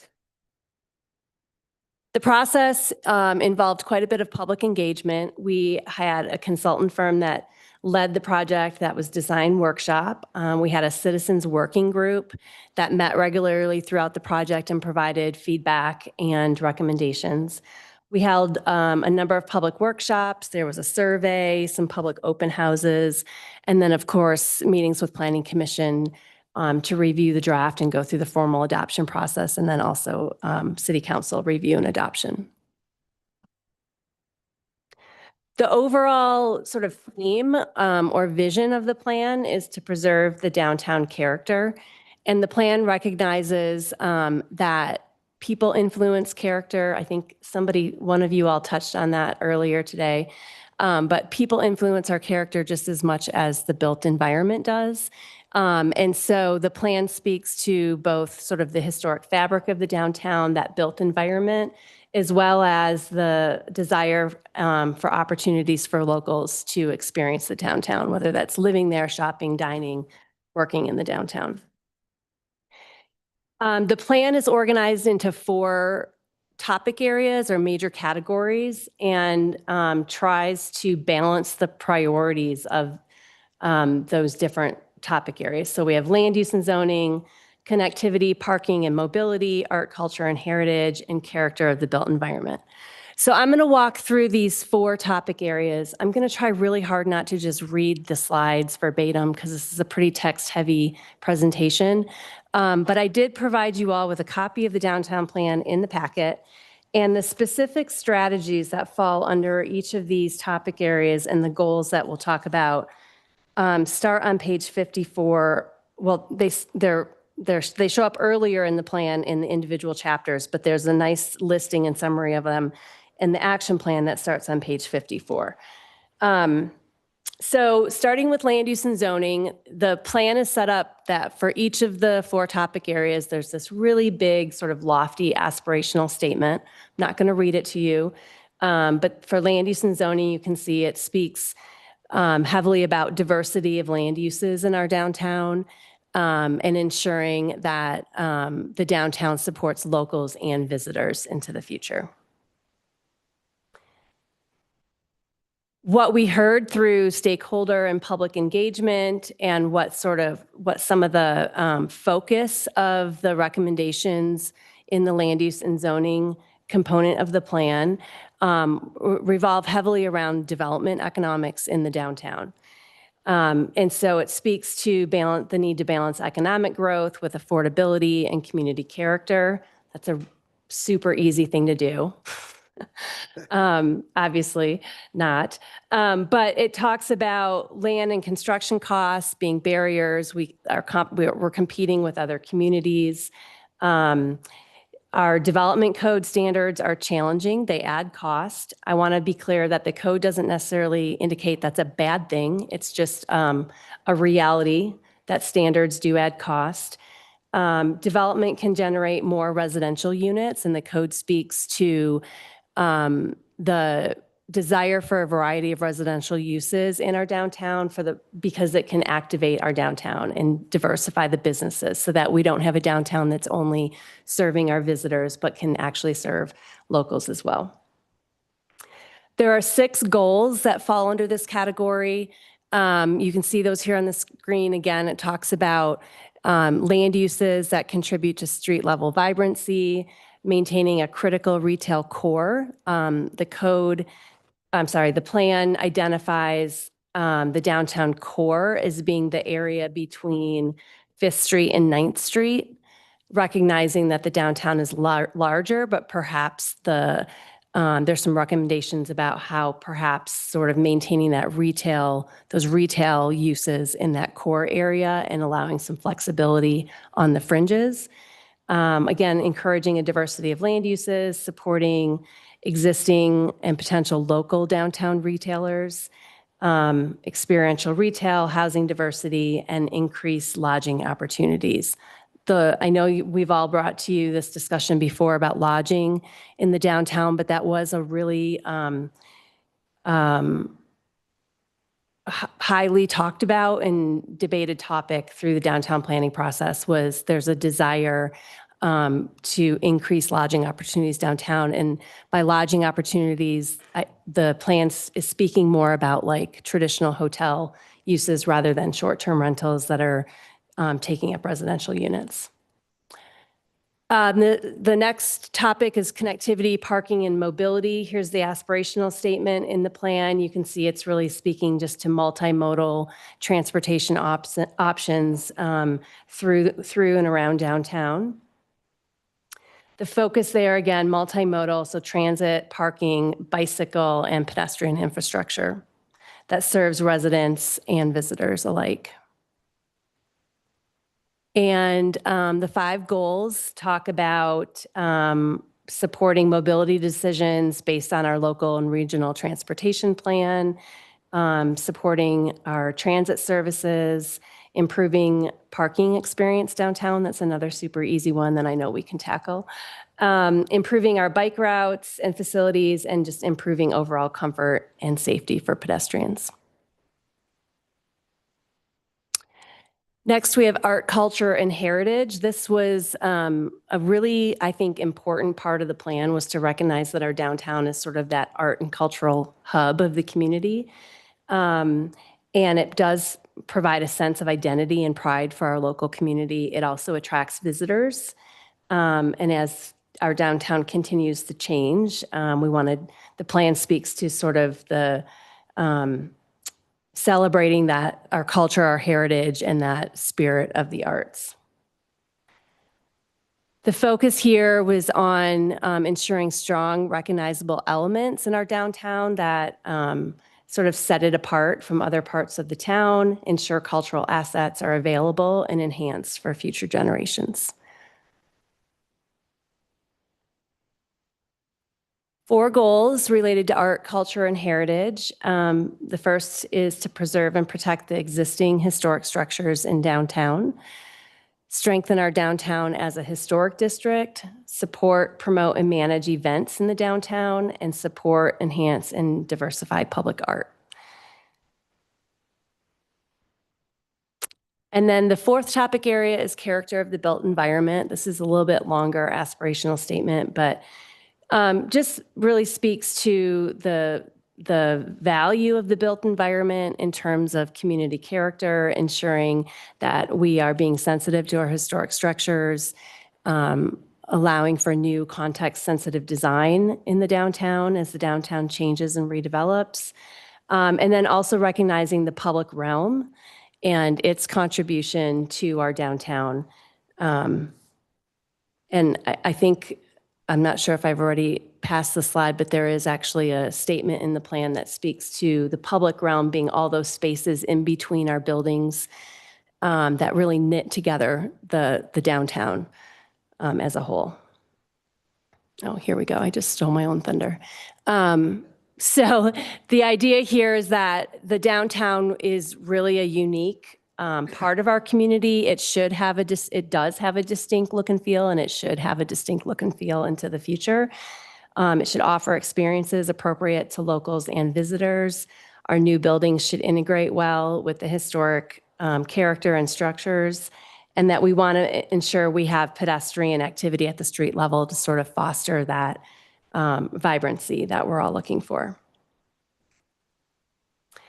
6 goals related to the built environment. The first was to strengthen the arrival to downtown, celebrate the proximity to the Yampa River, integrate redevelopment to adjacent historic structures through context-sensitive design. And I know Bob and Jeremy spoke to that earlier, that will also be considered in the design standards update as appropriate.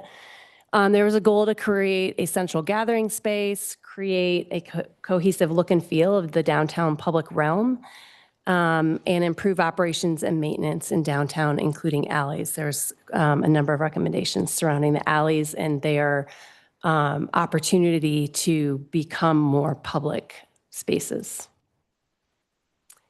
The plan includes a pretty detailed action plan. I actually really appreciate the way the plan lays out the specific strategies. It starts with a couple of what were called top 10 lists. And so it takes all of the strategies that fall under all of those goals that we just looked at, and it identifies the top 10 that should be implemented soon. There's a top 10 list for those that are really important but require direct investment. So we'd have to do some budgeting for those. And then there's a top 10 for those that would require staff time, where it doesn't really take a lot of budget. We think it's something we can do in-house. There are also summary tables for each of those 4 topic areas that provide the detailed strategies under each goal, provides timing, costs, funding sources, responsible parties.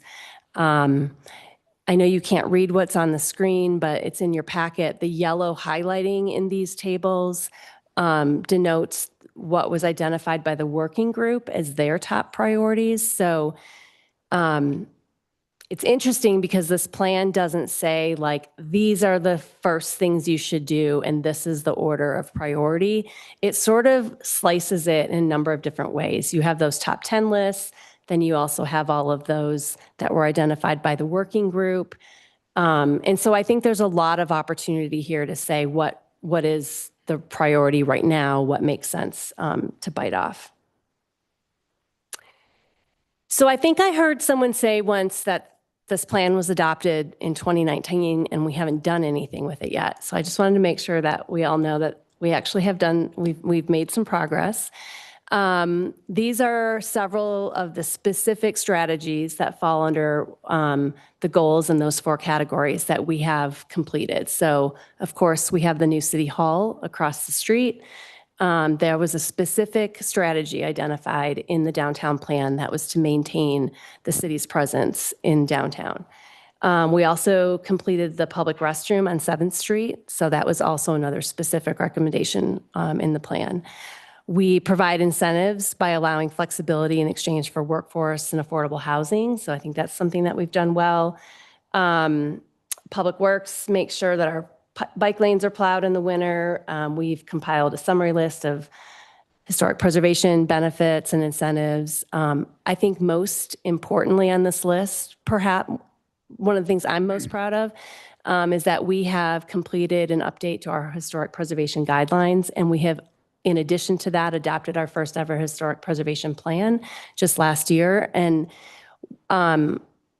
preservation, for obvious reasons, was a very big topic in the downtown planning process, and you see it mentioned throughout the document, preserving our character, preserving our historic structures. So that the work we're doing to implement the historic preservation plan is really key and sort of doubles upon our efforts to implement the downtown plan. And then, of course, we have our special event approval process, which helps manage some of the impacts of special events. There's also a number of other strategies that are in progress. So obviously we engaged in, the downtown plan specifically spoke to public and private partnerships to provide attainable housing opportunities on city-owned parcels. As you all know, we just acquired the Stockbridge property. It's not technically within the downtown boundary, but I think all of the work that we're doing to deploy short-term rental tax funds all work towards implementing this specific strategy. We did bring to you an amendment to potentially change hotels to a use by right or limited use in those downtown zone districts. There's a red X there because I didn't pass before you, but that was an effort to implement the downtown plan. We also, of course, enforce speed limits, enforce private snow plowing on public sidewalks. Again, here it talks about strengthening that historic preservation program for downtown. I already mentioned the design guidelines update and the adoption of the historic preservation plan, but I also wanted to note that we have engaged Logan Simpson, our preservation consultants, to do what's called a National Register Historic District update. And we're almost complete with that.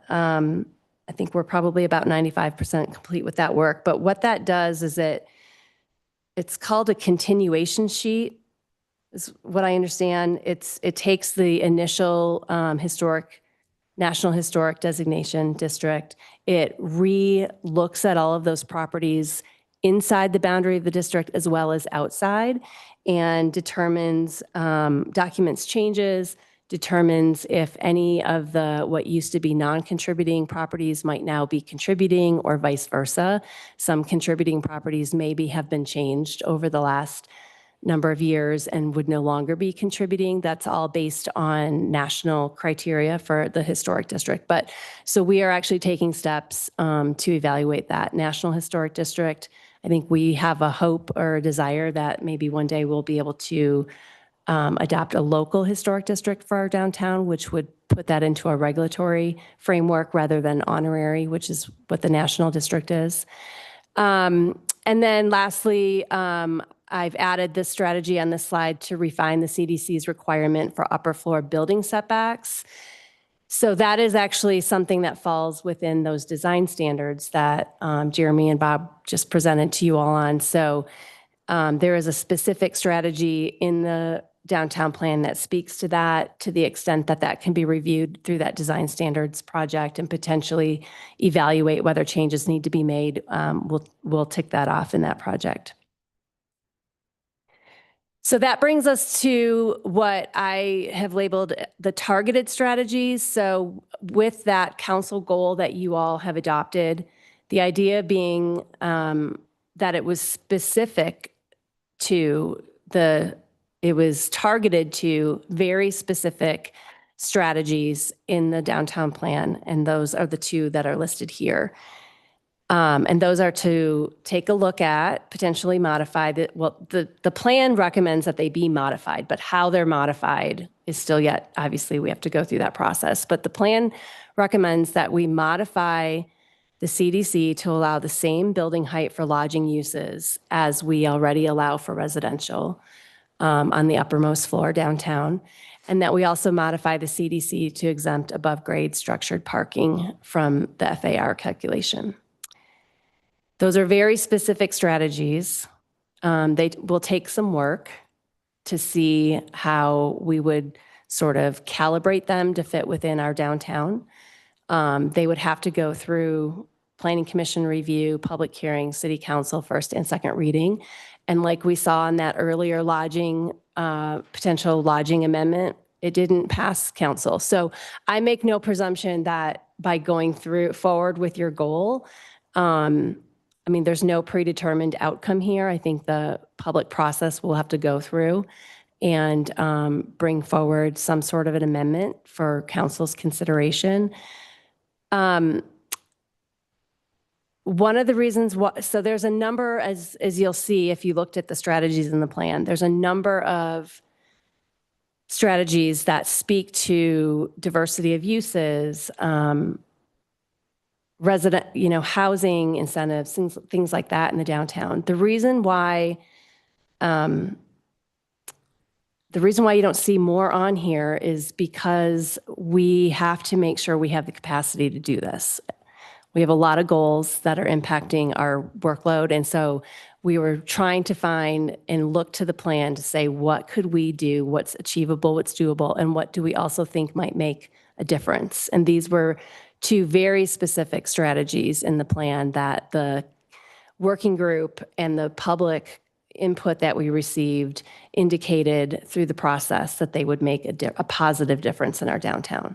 So these are the two strategies that we're talking about that we think fall within your council goal. And our question for you tonight is, do we want to move forward with this? And if yes, we'll move forward with drafting some code language. It'll take a little bit of time, like I said, to sort of calibrate it, make sure we get it right for our downtown, potentially looking at the different zone districts that we have, and run that through Planning Commission until they're happy with it, and have a public hearing recommendation to you all, and then bring it to you for first and second reading consideration. Happy to answer any questions. Thank you. Okay.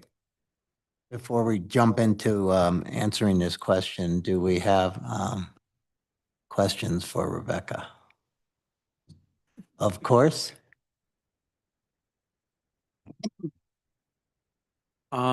Rebecca, can you explain why is the residential and commercial building heights different? That's a great question. So I don't know exactly when the code was written. I'd have to do a little research on like when that standard was introduced to the code. My understanding, though, is that it's intended to incentivize residential in the downtown. So if you add residential use to the uppermost story of the building, then you get an additional story, is really what it comes down to.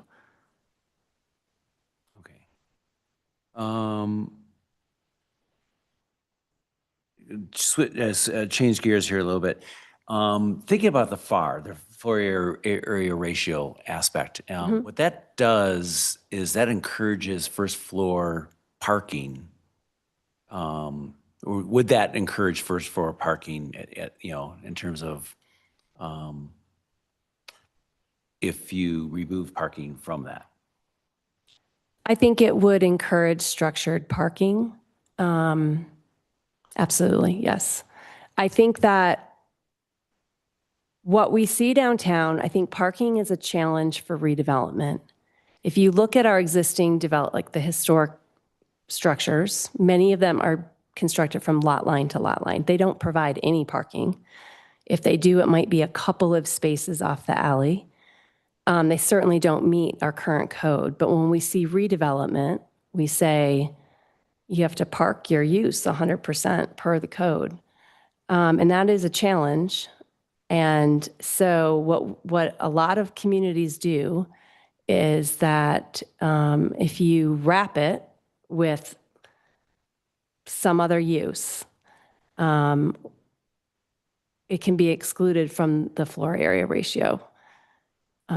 Because otherwise that counts, it counts against you. Like there's sort of this push-pull between parking the use, but also providing adequate space for viable businesses and uses in the downtown. Yeah, so everything's interconnected here. And when I look at the FAR and the fact of, we encourage in-structure parking, with FAR, what you're doing there is you're also taking away commercial space at that level. And between, 5th Street and 9th Street, we want to encourage, commercial spaces. But so if we are actually saying, hey, there's a benefit for you to put, in structure parking, then we're encouraging them to take away commercial space.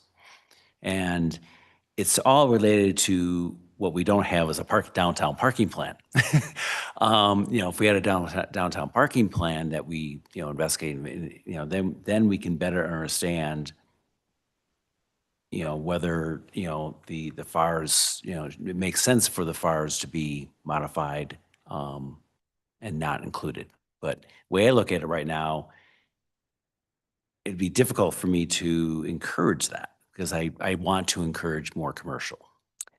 Well, I would suggest the commercial per the code has to provide parking. So either that parking is going to be a surface lot and you're going to have less building,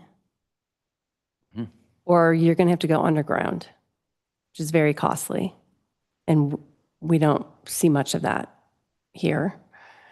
So I think I wouldn't necessarily say that it takes away from the commercial. It just allows for an alternative to to requiring that the parking be underground, because otherwise it's just going to be a surface lot. It all comes down to a parking plan. What's our parking strategy? In going forward is the way I look at it. That because right now we're saying we have to to apply parking, and then it encourages more vehicle traffic. Is what that does. And I was in Cherry, for the transit tech. I was in Cherry Creek last week, and it was $45 for parking, for the parking structure. The hotel didn't have parking, and it was next door to the parking structure, and it was $45 a night. That drives a use of that people going to that hotel go there outside of their own personal cars. I mean, that's a strategy that they're using. And so when I look at this one and saying, hey, we should move forward with codifying the CDC, for above ground parking structures, that defines a parking use model.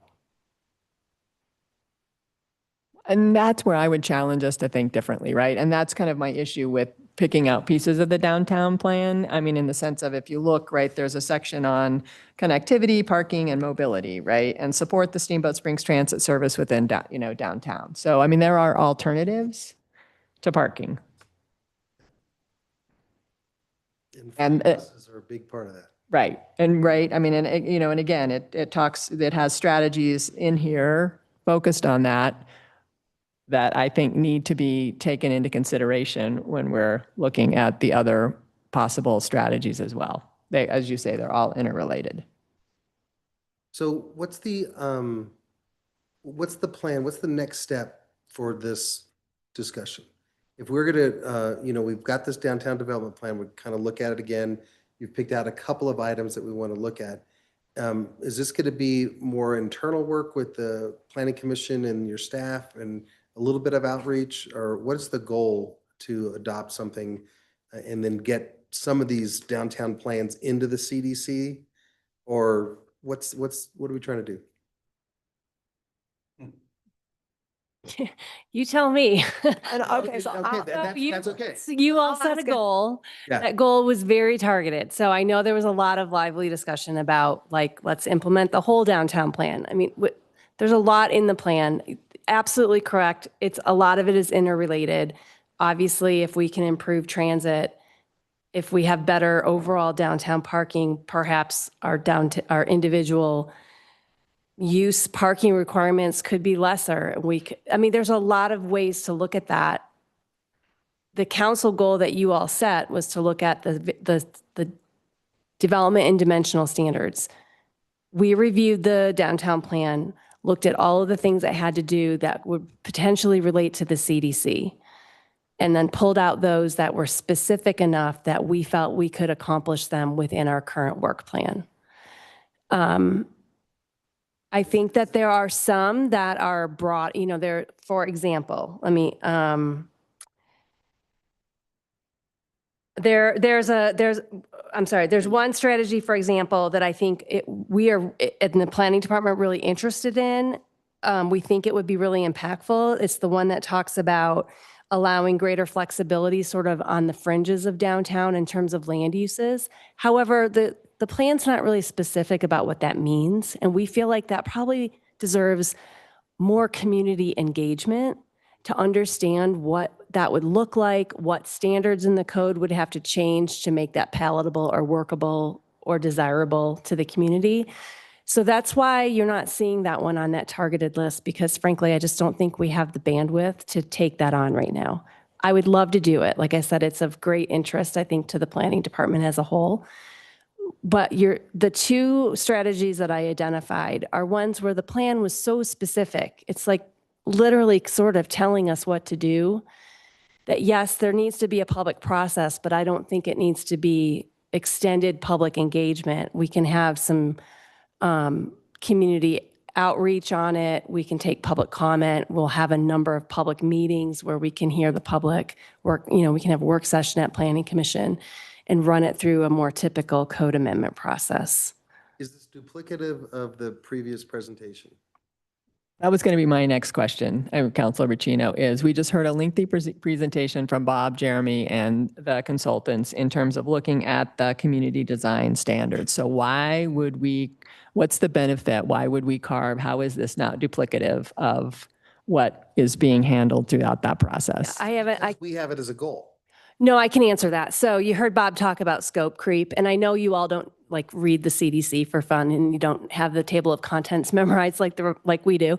The design standards So we have what we call dimensional standards. That's like your setbacks, your building height primarily, FAR, lot coverage. Those are dimensional standards. They live in Article 2. They're specific to certain zone districts. Then we have development standards. Those are things like landscaping, snow storage, the design of parking, not the number of spaces, that kind of thing. And then we have design standards. That's where we talk about glazing, building orientation, how the building, where the entrances are, all of those really fuzzy standards that we bring to you, all those variances requests on. Those are the design standards. So the project that Jeremy and Bob are working on, we have to try to keep that scope. We need to try to keep that work within the scope of the project and budget. As Bob mentioned, everything is interconnected. There is going to be things that we identify that if we change something in the design standards, we're going to have to address it somewhere else in the code. So we'll do that if it's absolutely required, but there will probably be other things that just generate that list that Bob mentioned, where it's like, this is the next step where we would address some other things. So the short answer is building height is a dimensional standard. It doesn't live in the design standards. FAR is a dimensional standard. It does not live in the design standards. So I know that probably doesn't sound like it's logical but that's kind of the way it works.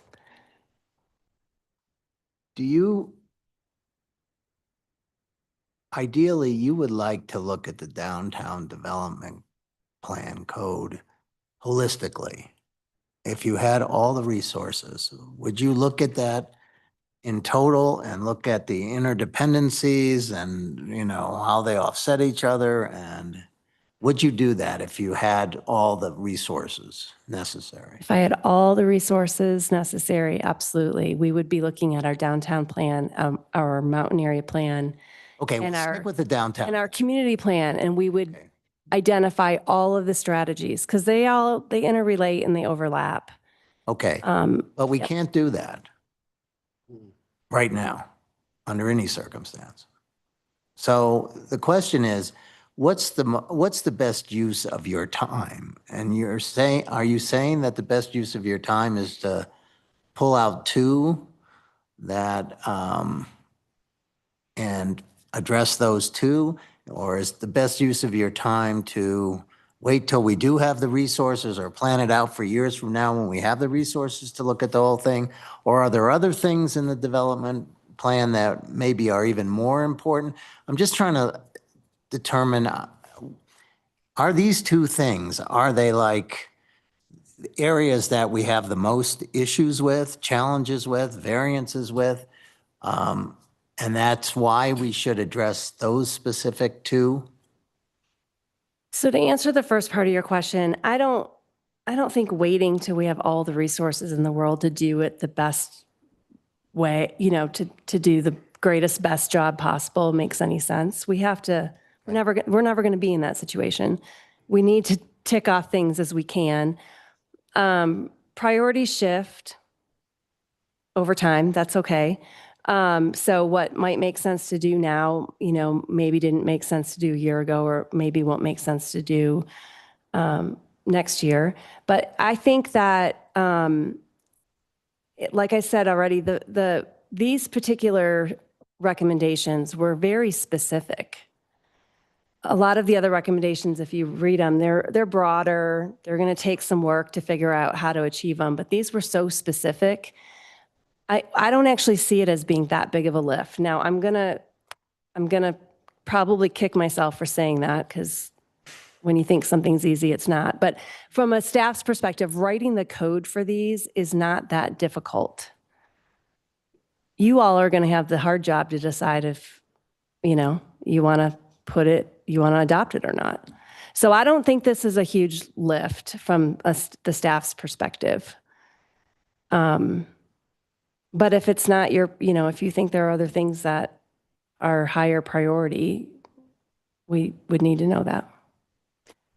May I step in? Regarding the building height, if we're looking at adding that in for lodging uses and making it comparable to residential, it's going to help the downtown vision of promoting more lodging, right? Yep. And similar with the FAR, I mean, if we have to 100% park every project that's done, then you'd rather have it wrapped and be internal. It can't take away from the commercial because that's still a requirement for the development to go through anyways, is a certain amount of commercial, right? Yeah, I mean, that's definitely the feedback we got through the process. So it's not fair to say that it would take away from commercial. You're just gonna wrap it and not look at the cars that are parked there and take it away from the FAR. Take it out of that FAR calculation.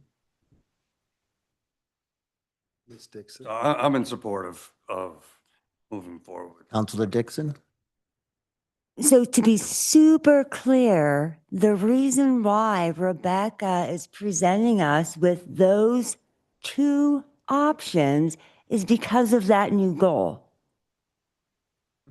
Right? This is why. And if you look at the work that Rebecca and her team have done, they have been chipping away holistically on the plan. Now we're directing Rebecca and team to only focus on dimensions.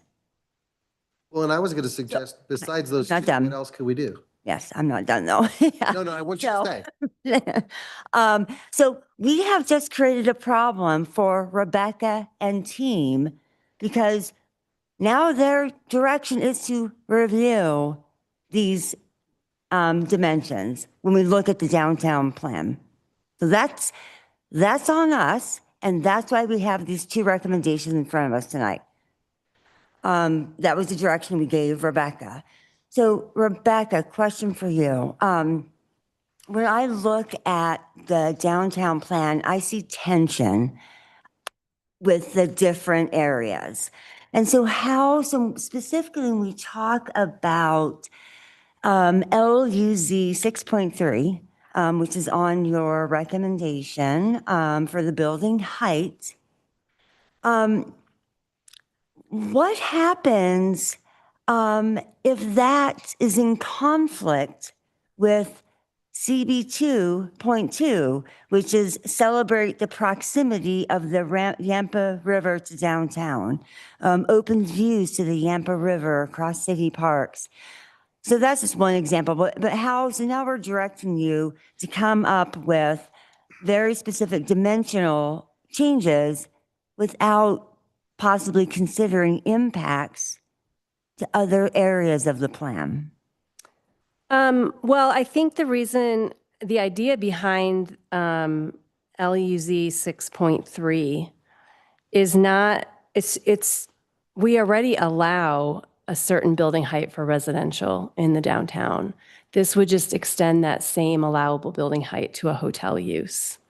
So I don't think we're not talking about increasing building height across the board for all uses. That's what, like I said, this was a very specifically written recommendation because I think that it was considered, there wasn't consensus. You know, we heard from some stakeholders in the process, we should go taller. We hear from many others that want it to stay exactly the same. And we have a lot of properties that are only one story in our downtown. And the code already allows, if they do residential, they can go 3. So I think that was sort of through the planning process that was vetted out a little bit. Like, well, if we already allow it for residential, and that was intended to incentivize residential uses downtown, and now we want to incentivize hotels, that's probably palatable. Right, and what activates the community more, a lodging use or VRBO condos? Well, and I mean, Have a higher height limit. I mean, I think, if we go back to 2019, I mean, housing was a lot different then, right? I mean, in the sense of where we have a housing crisis, right? So I'm not sure that I'm willing to back off of residential in terms of being an allowance for a building height. I'd love to see that restricted, right? In some way. I don't know, Dan, if that's possible in terms of saying that it does have to be, I mean, I think workforce residential, or that there has to be some component to Give the top floor to a workforce. bunch of studios for Right. people. Or, you know, or some floor or something like that, right? I mean, I just think that that absolutely has changed since 2019 in terms of the way we think about things. So I think what you're talking about would be like an incentive, and I think the code could be written that you could get additional height for certain types, you know, for deed restricted residential or something like that. The code doesn't restrict that now. It's any kind of residential. So that would in some ways kind of be like a down zoning to some degree if we were to add that restriction now. Not, I don't think impossible. I just think that would be a really big community dialogue. I think we're entering into a huge community dialogue either way. And so kind of back to your point, or I mean, what I heard Rebecca say, I mean, this is staff capacity. This is, I mean, you look at how much time it's taken us this evening. I know, but you can't think that we're gonna have workforce housing there when we have a Campbell property where we have the blank slate. I mean, we're gonna dictate affordable housing and hotel developments or prime real estate in downtown. I don't see that. Yeah, it doesn't make sense when it costs it's so not- much to buy And them. it's not adding to the vibrancy of commercial uses downtown. Well, I would also just call your attention to strategy LUZ 2.4. And I just want to recognize upfront, this is sort of an oddly worded recommendation from a planner's perspective, because it's not really telling us what to do, it's telling us what not to do. And it specifically says, do not modify the CDC to decrease the allowed scale of development that is currently in place. So there was some public comment and there was some push to increase allowable scale. But there was that wasn't across the board sort of consensus, but there was a consensus that at the very least we shouldn't decrease. But what's also in there, but you said was not clarified, is the aspect of you may want to position things like hotels outside of the zone between 9th Street and 5th Street. So making that change, again, is there interconnect? And I'm just trying to, sort of hash through, make sure we're really thinking through this, and when you said that, it kind of made sense. It's like keep more of the commercial space within today's commercial zone, and the end units that feed into that commercial zone could potentially be more residential, hotelish type things. That's what I was kind of reading from what you were saying. I would actually, I believe the plan would have included hotel and sort of that commercial retail restaurant core.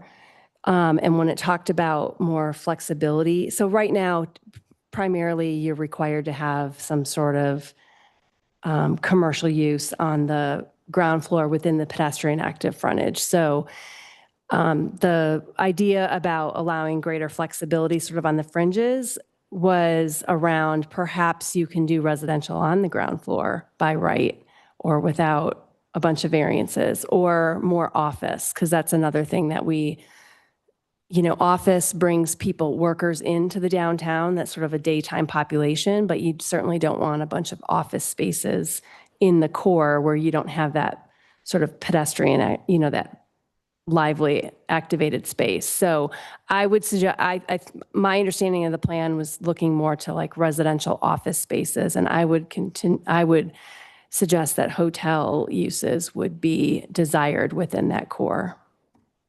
Wouldn't it also, you mentioned what, 2 point, whatever that was, 2.4, but I look at 2.3, it says maintain the potential for the diversity and variety of land use to increase over time and respond to future market conditions. Mhm.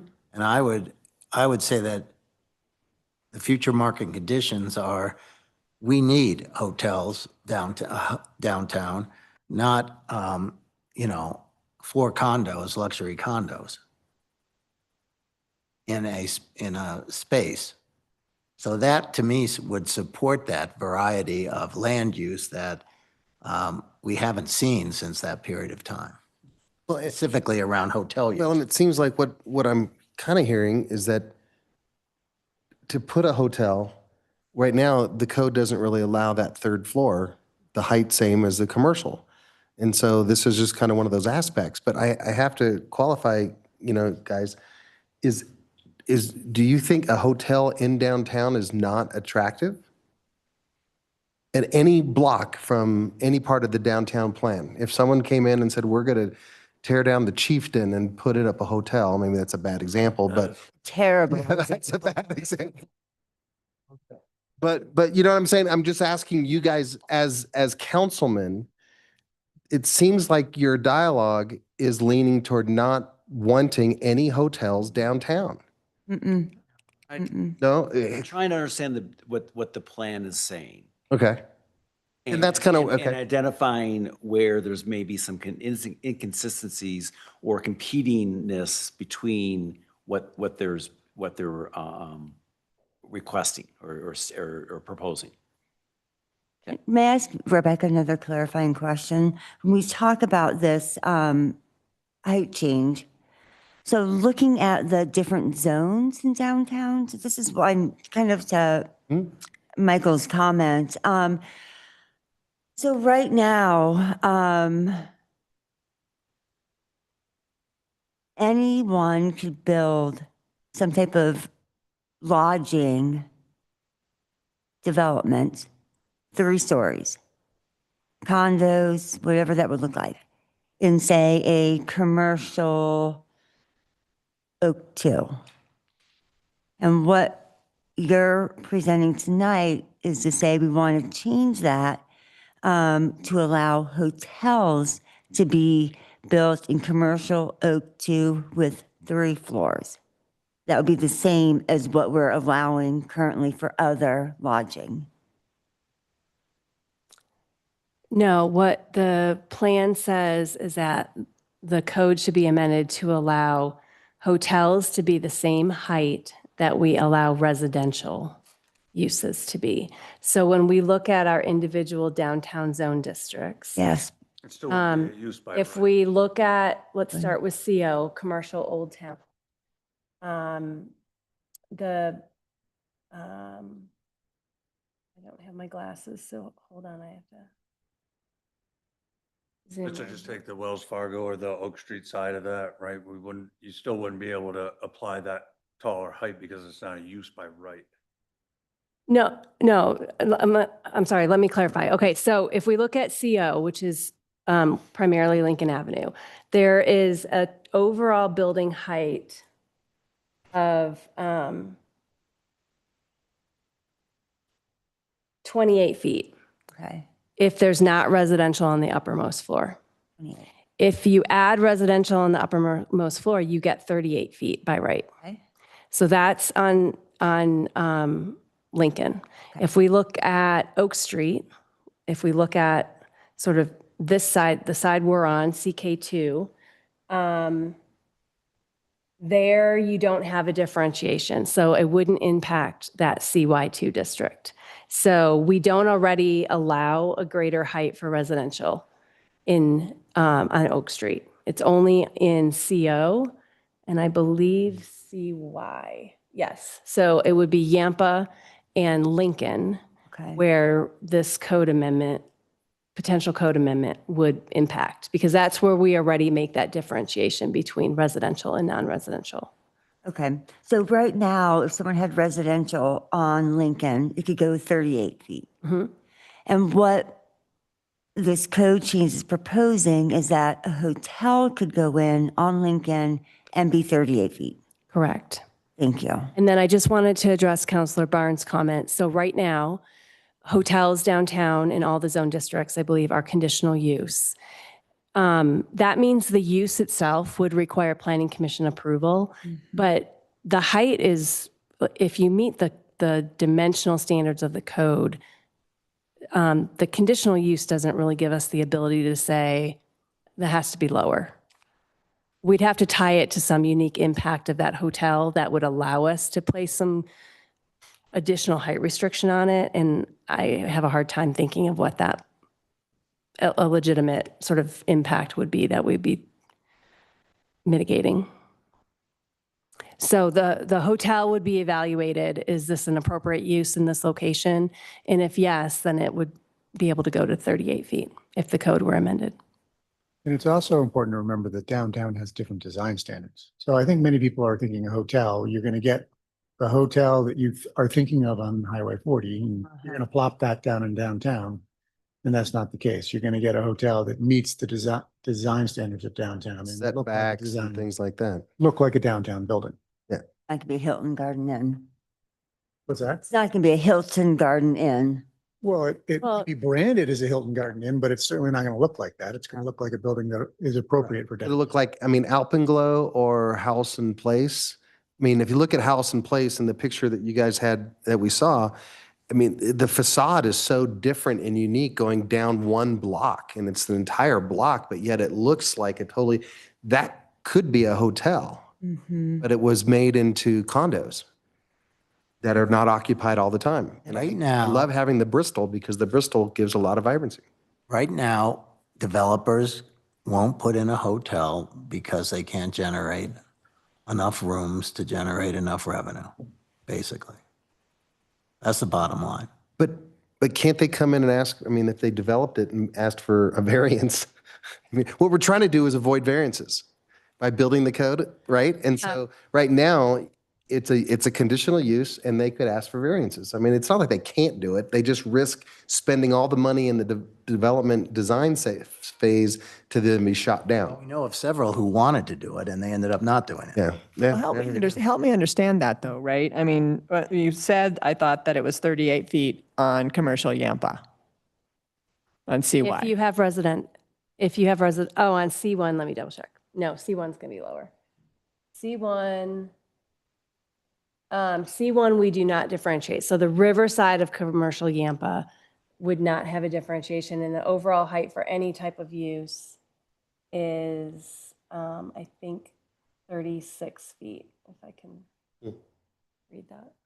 But the Lincoln side of Yampa. The Lincoln side of Yampa is zone CY2. Overall height right now is limited to 28 feet unless you have residential on the uppermost floor, and then you get 38 feet. What are we talking about? 4 parcels maybe? I'm not going to make any assumptions about redevelopment. There's not a whole lot left, right? Well, but the rest of downtown Lincoln, tear down some old buildings and put up a hotel. I mean, it's all about money. This plan was developed right before COVID. So lots has changed since then. Has there been any conversation about not updating it, because I know it's a lot of work, but re-looking at it? We don't have a dying downtown. We have a thriving downtown. We really do. And so I think things were a lot different in 2019 versus today. So what are your thoughts?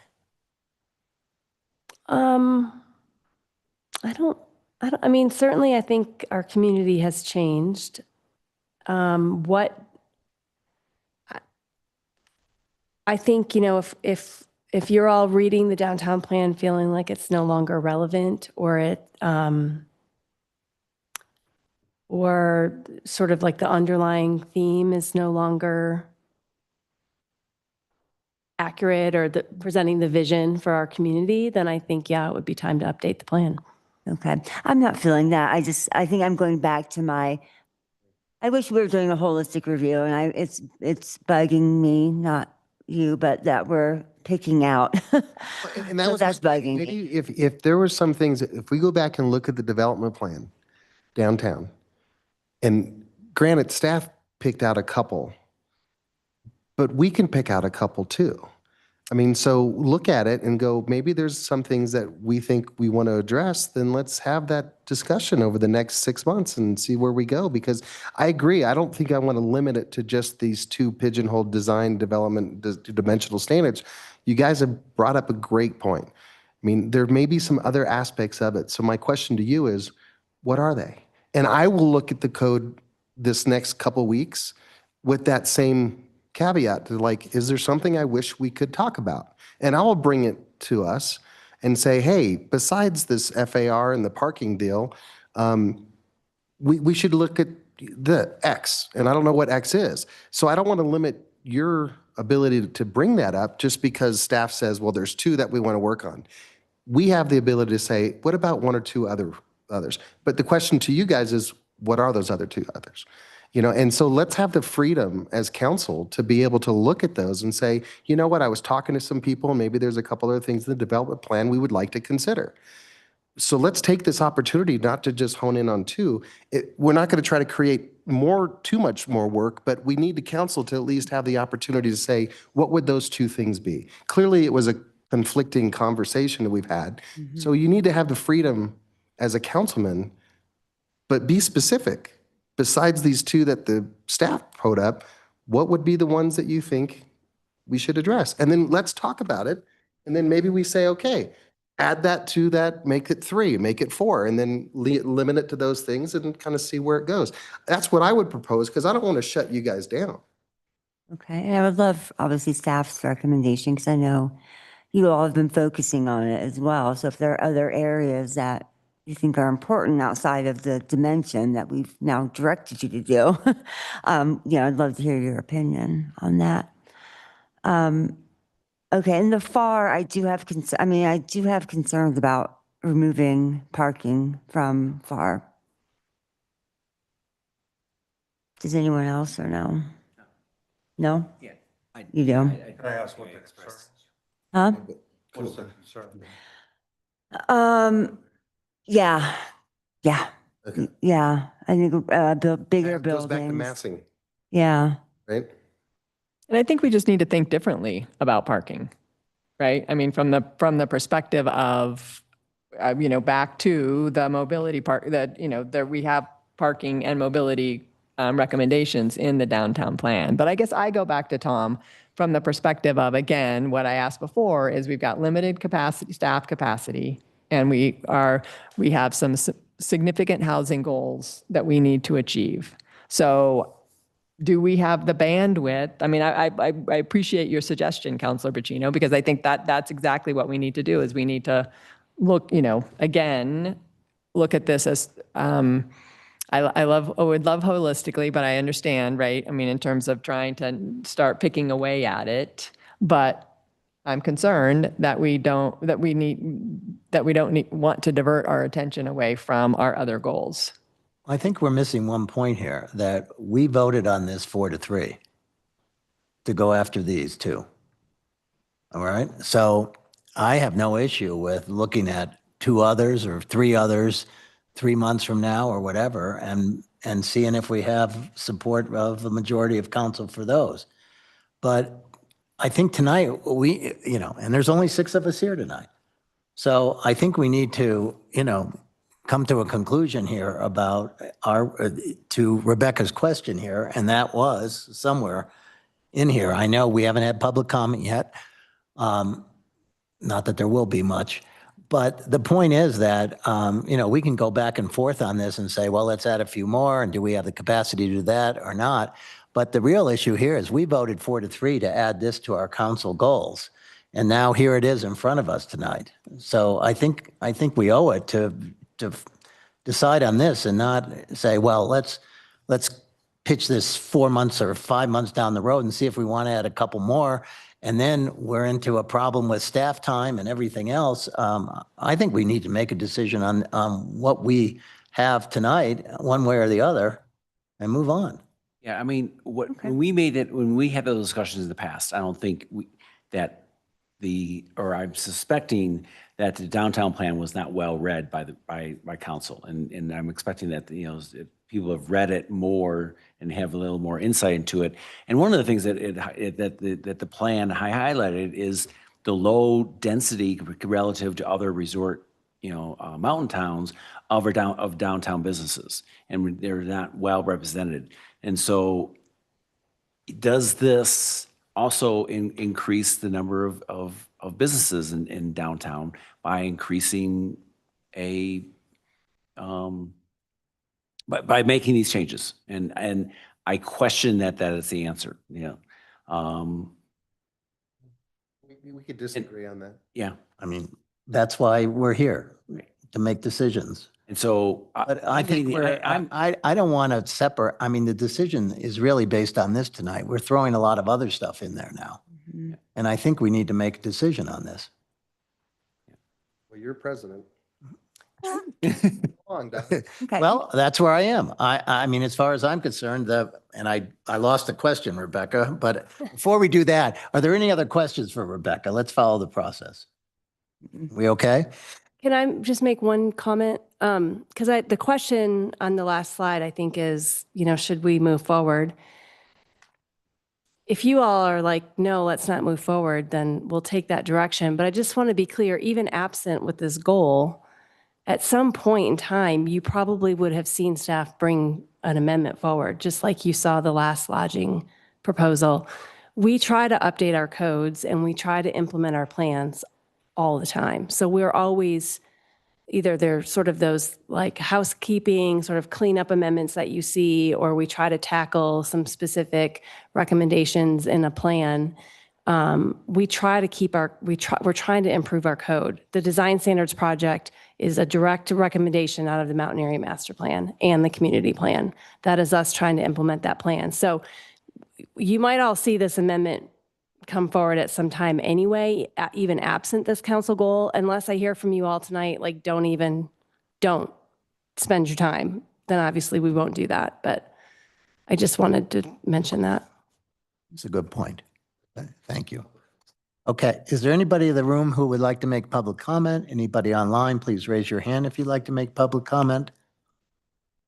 Seeing none, we will close public comment, bring it back to council for deliberation or an answer to the question, should staff move forward with this council goal? I'll ask Rebecca another question. So when you look at the, I'm a broken record, the connectivity, parking, and mobility, is there an alternative in terms of the suggestion about the FAR and parking, in the sense of, to the extent that we talk about intercept parking lots, right? Or public-private partnerships to build additional public parking. So, when we think about where we are today, instead of maybe moving forward with that recommendation, is it an option to say, okay, a developer could pay into a fund that ultimately supports a remote parking lot? So we already have a fee in lieu, payment in lieu of parking. We rarely ever get anyone to pay it. I don't know how much we have accumulated in that fund, but it's certainly not enough for us to develop significant additional parking.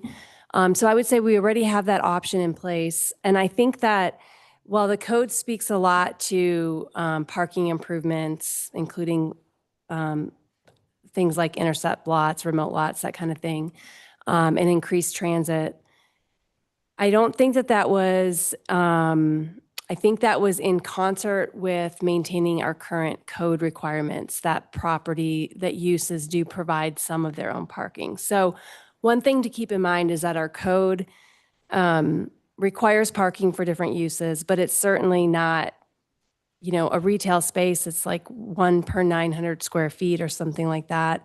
You look at, let's use the Yampa Valley Kitchen restaurant as an example. That restaurant, I think, was approved with 3 parking spaces that met our code. Obviously, they generate a need for a lot more than 3 parking spaces. So I think that the recommendations that have to do with public parking are intended and needed regardless of what, I don't think they were, the thought wasn't that it replaces the need for some sort of on-site parking for individual uses. That would be a pretty different shift, I think, if we were to move away, like decrease what's required on site.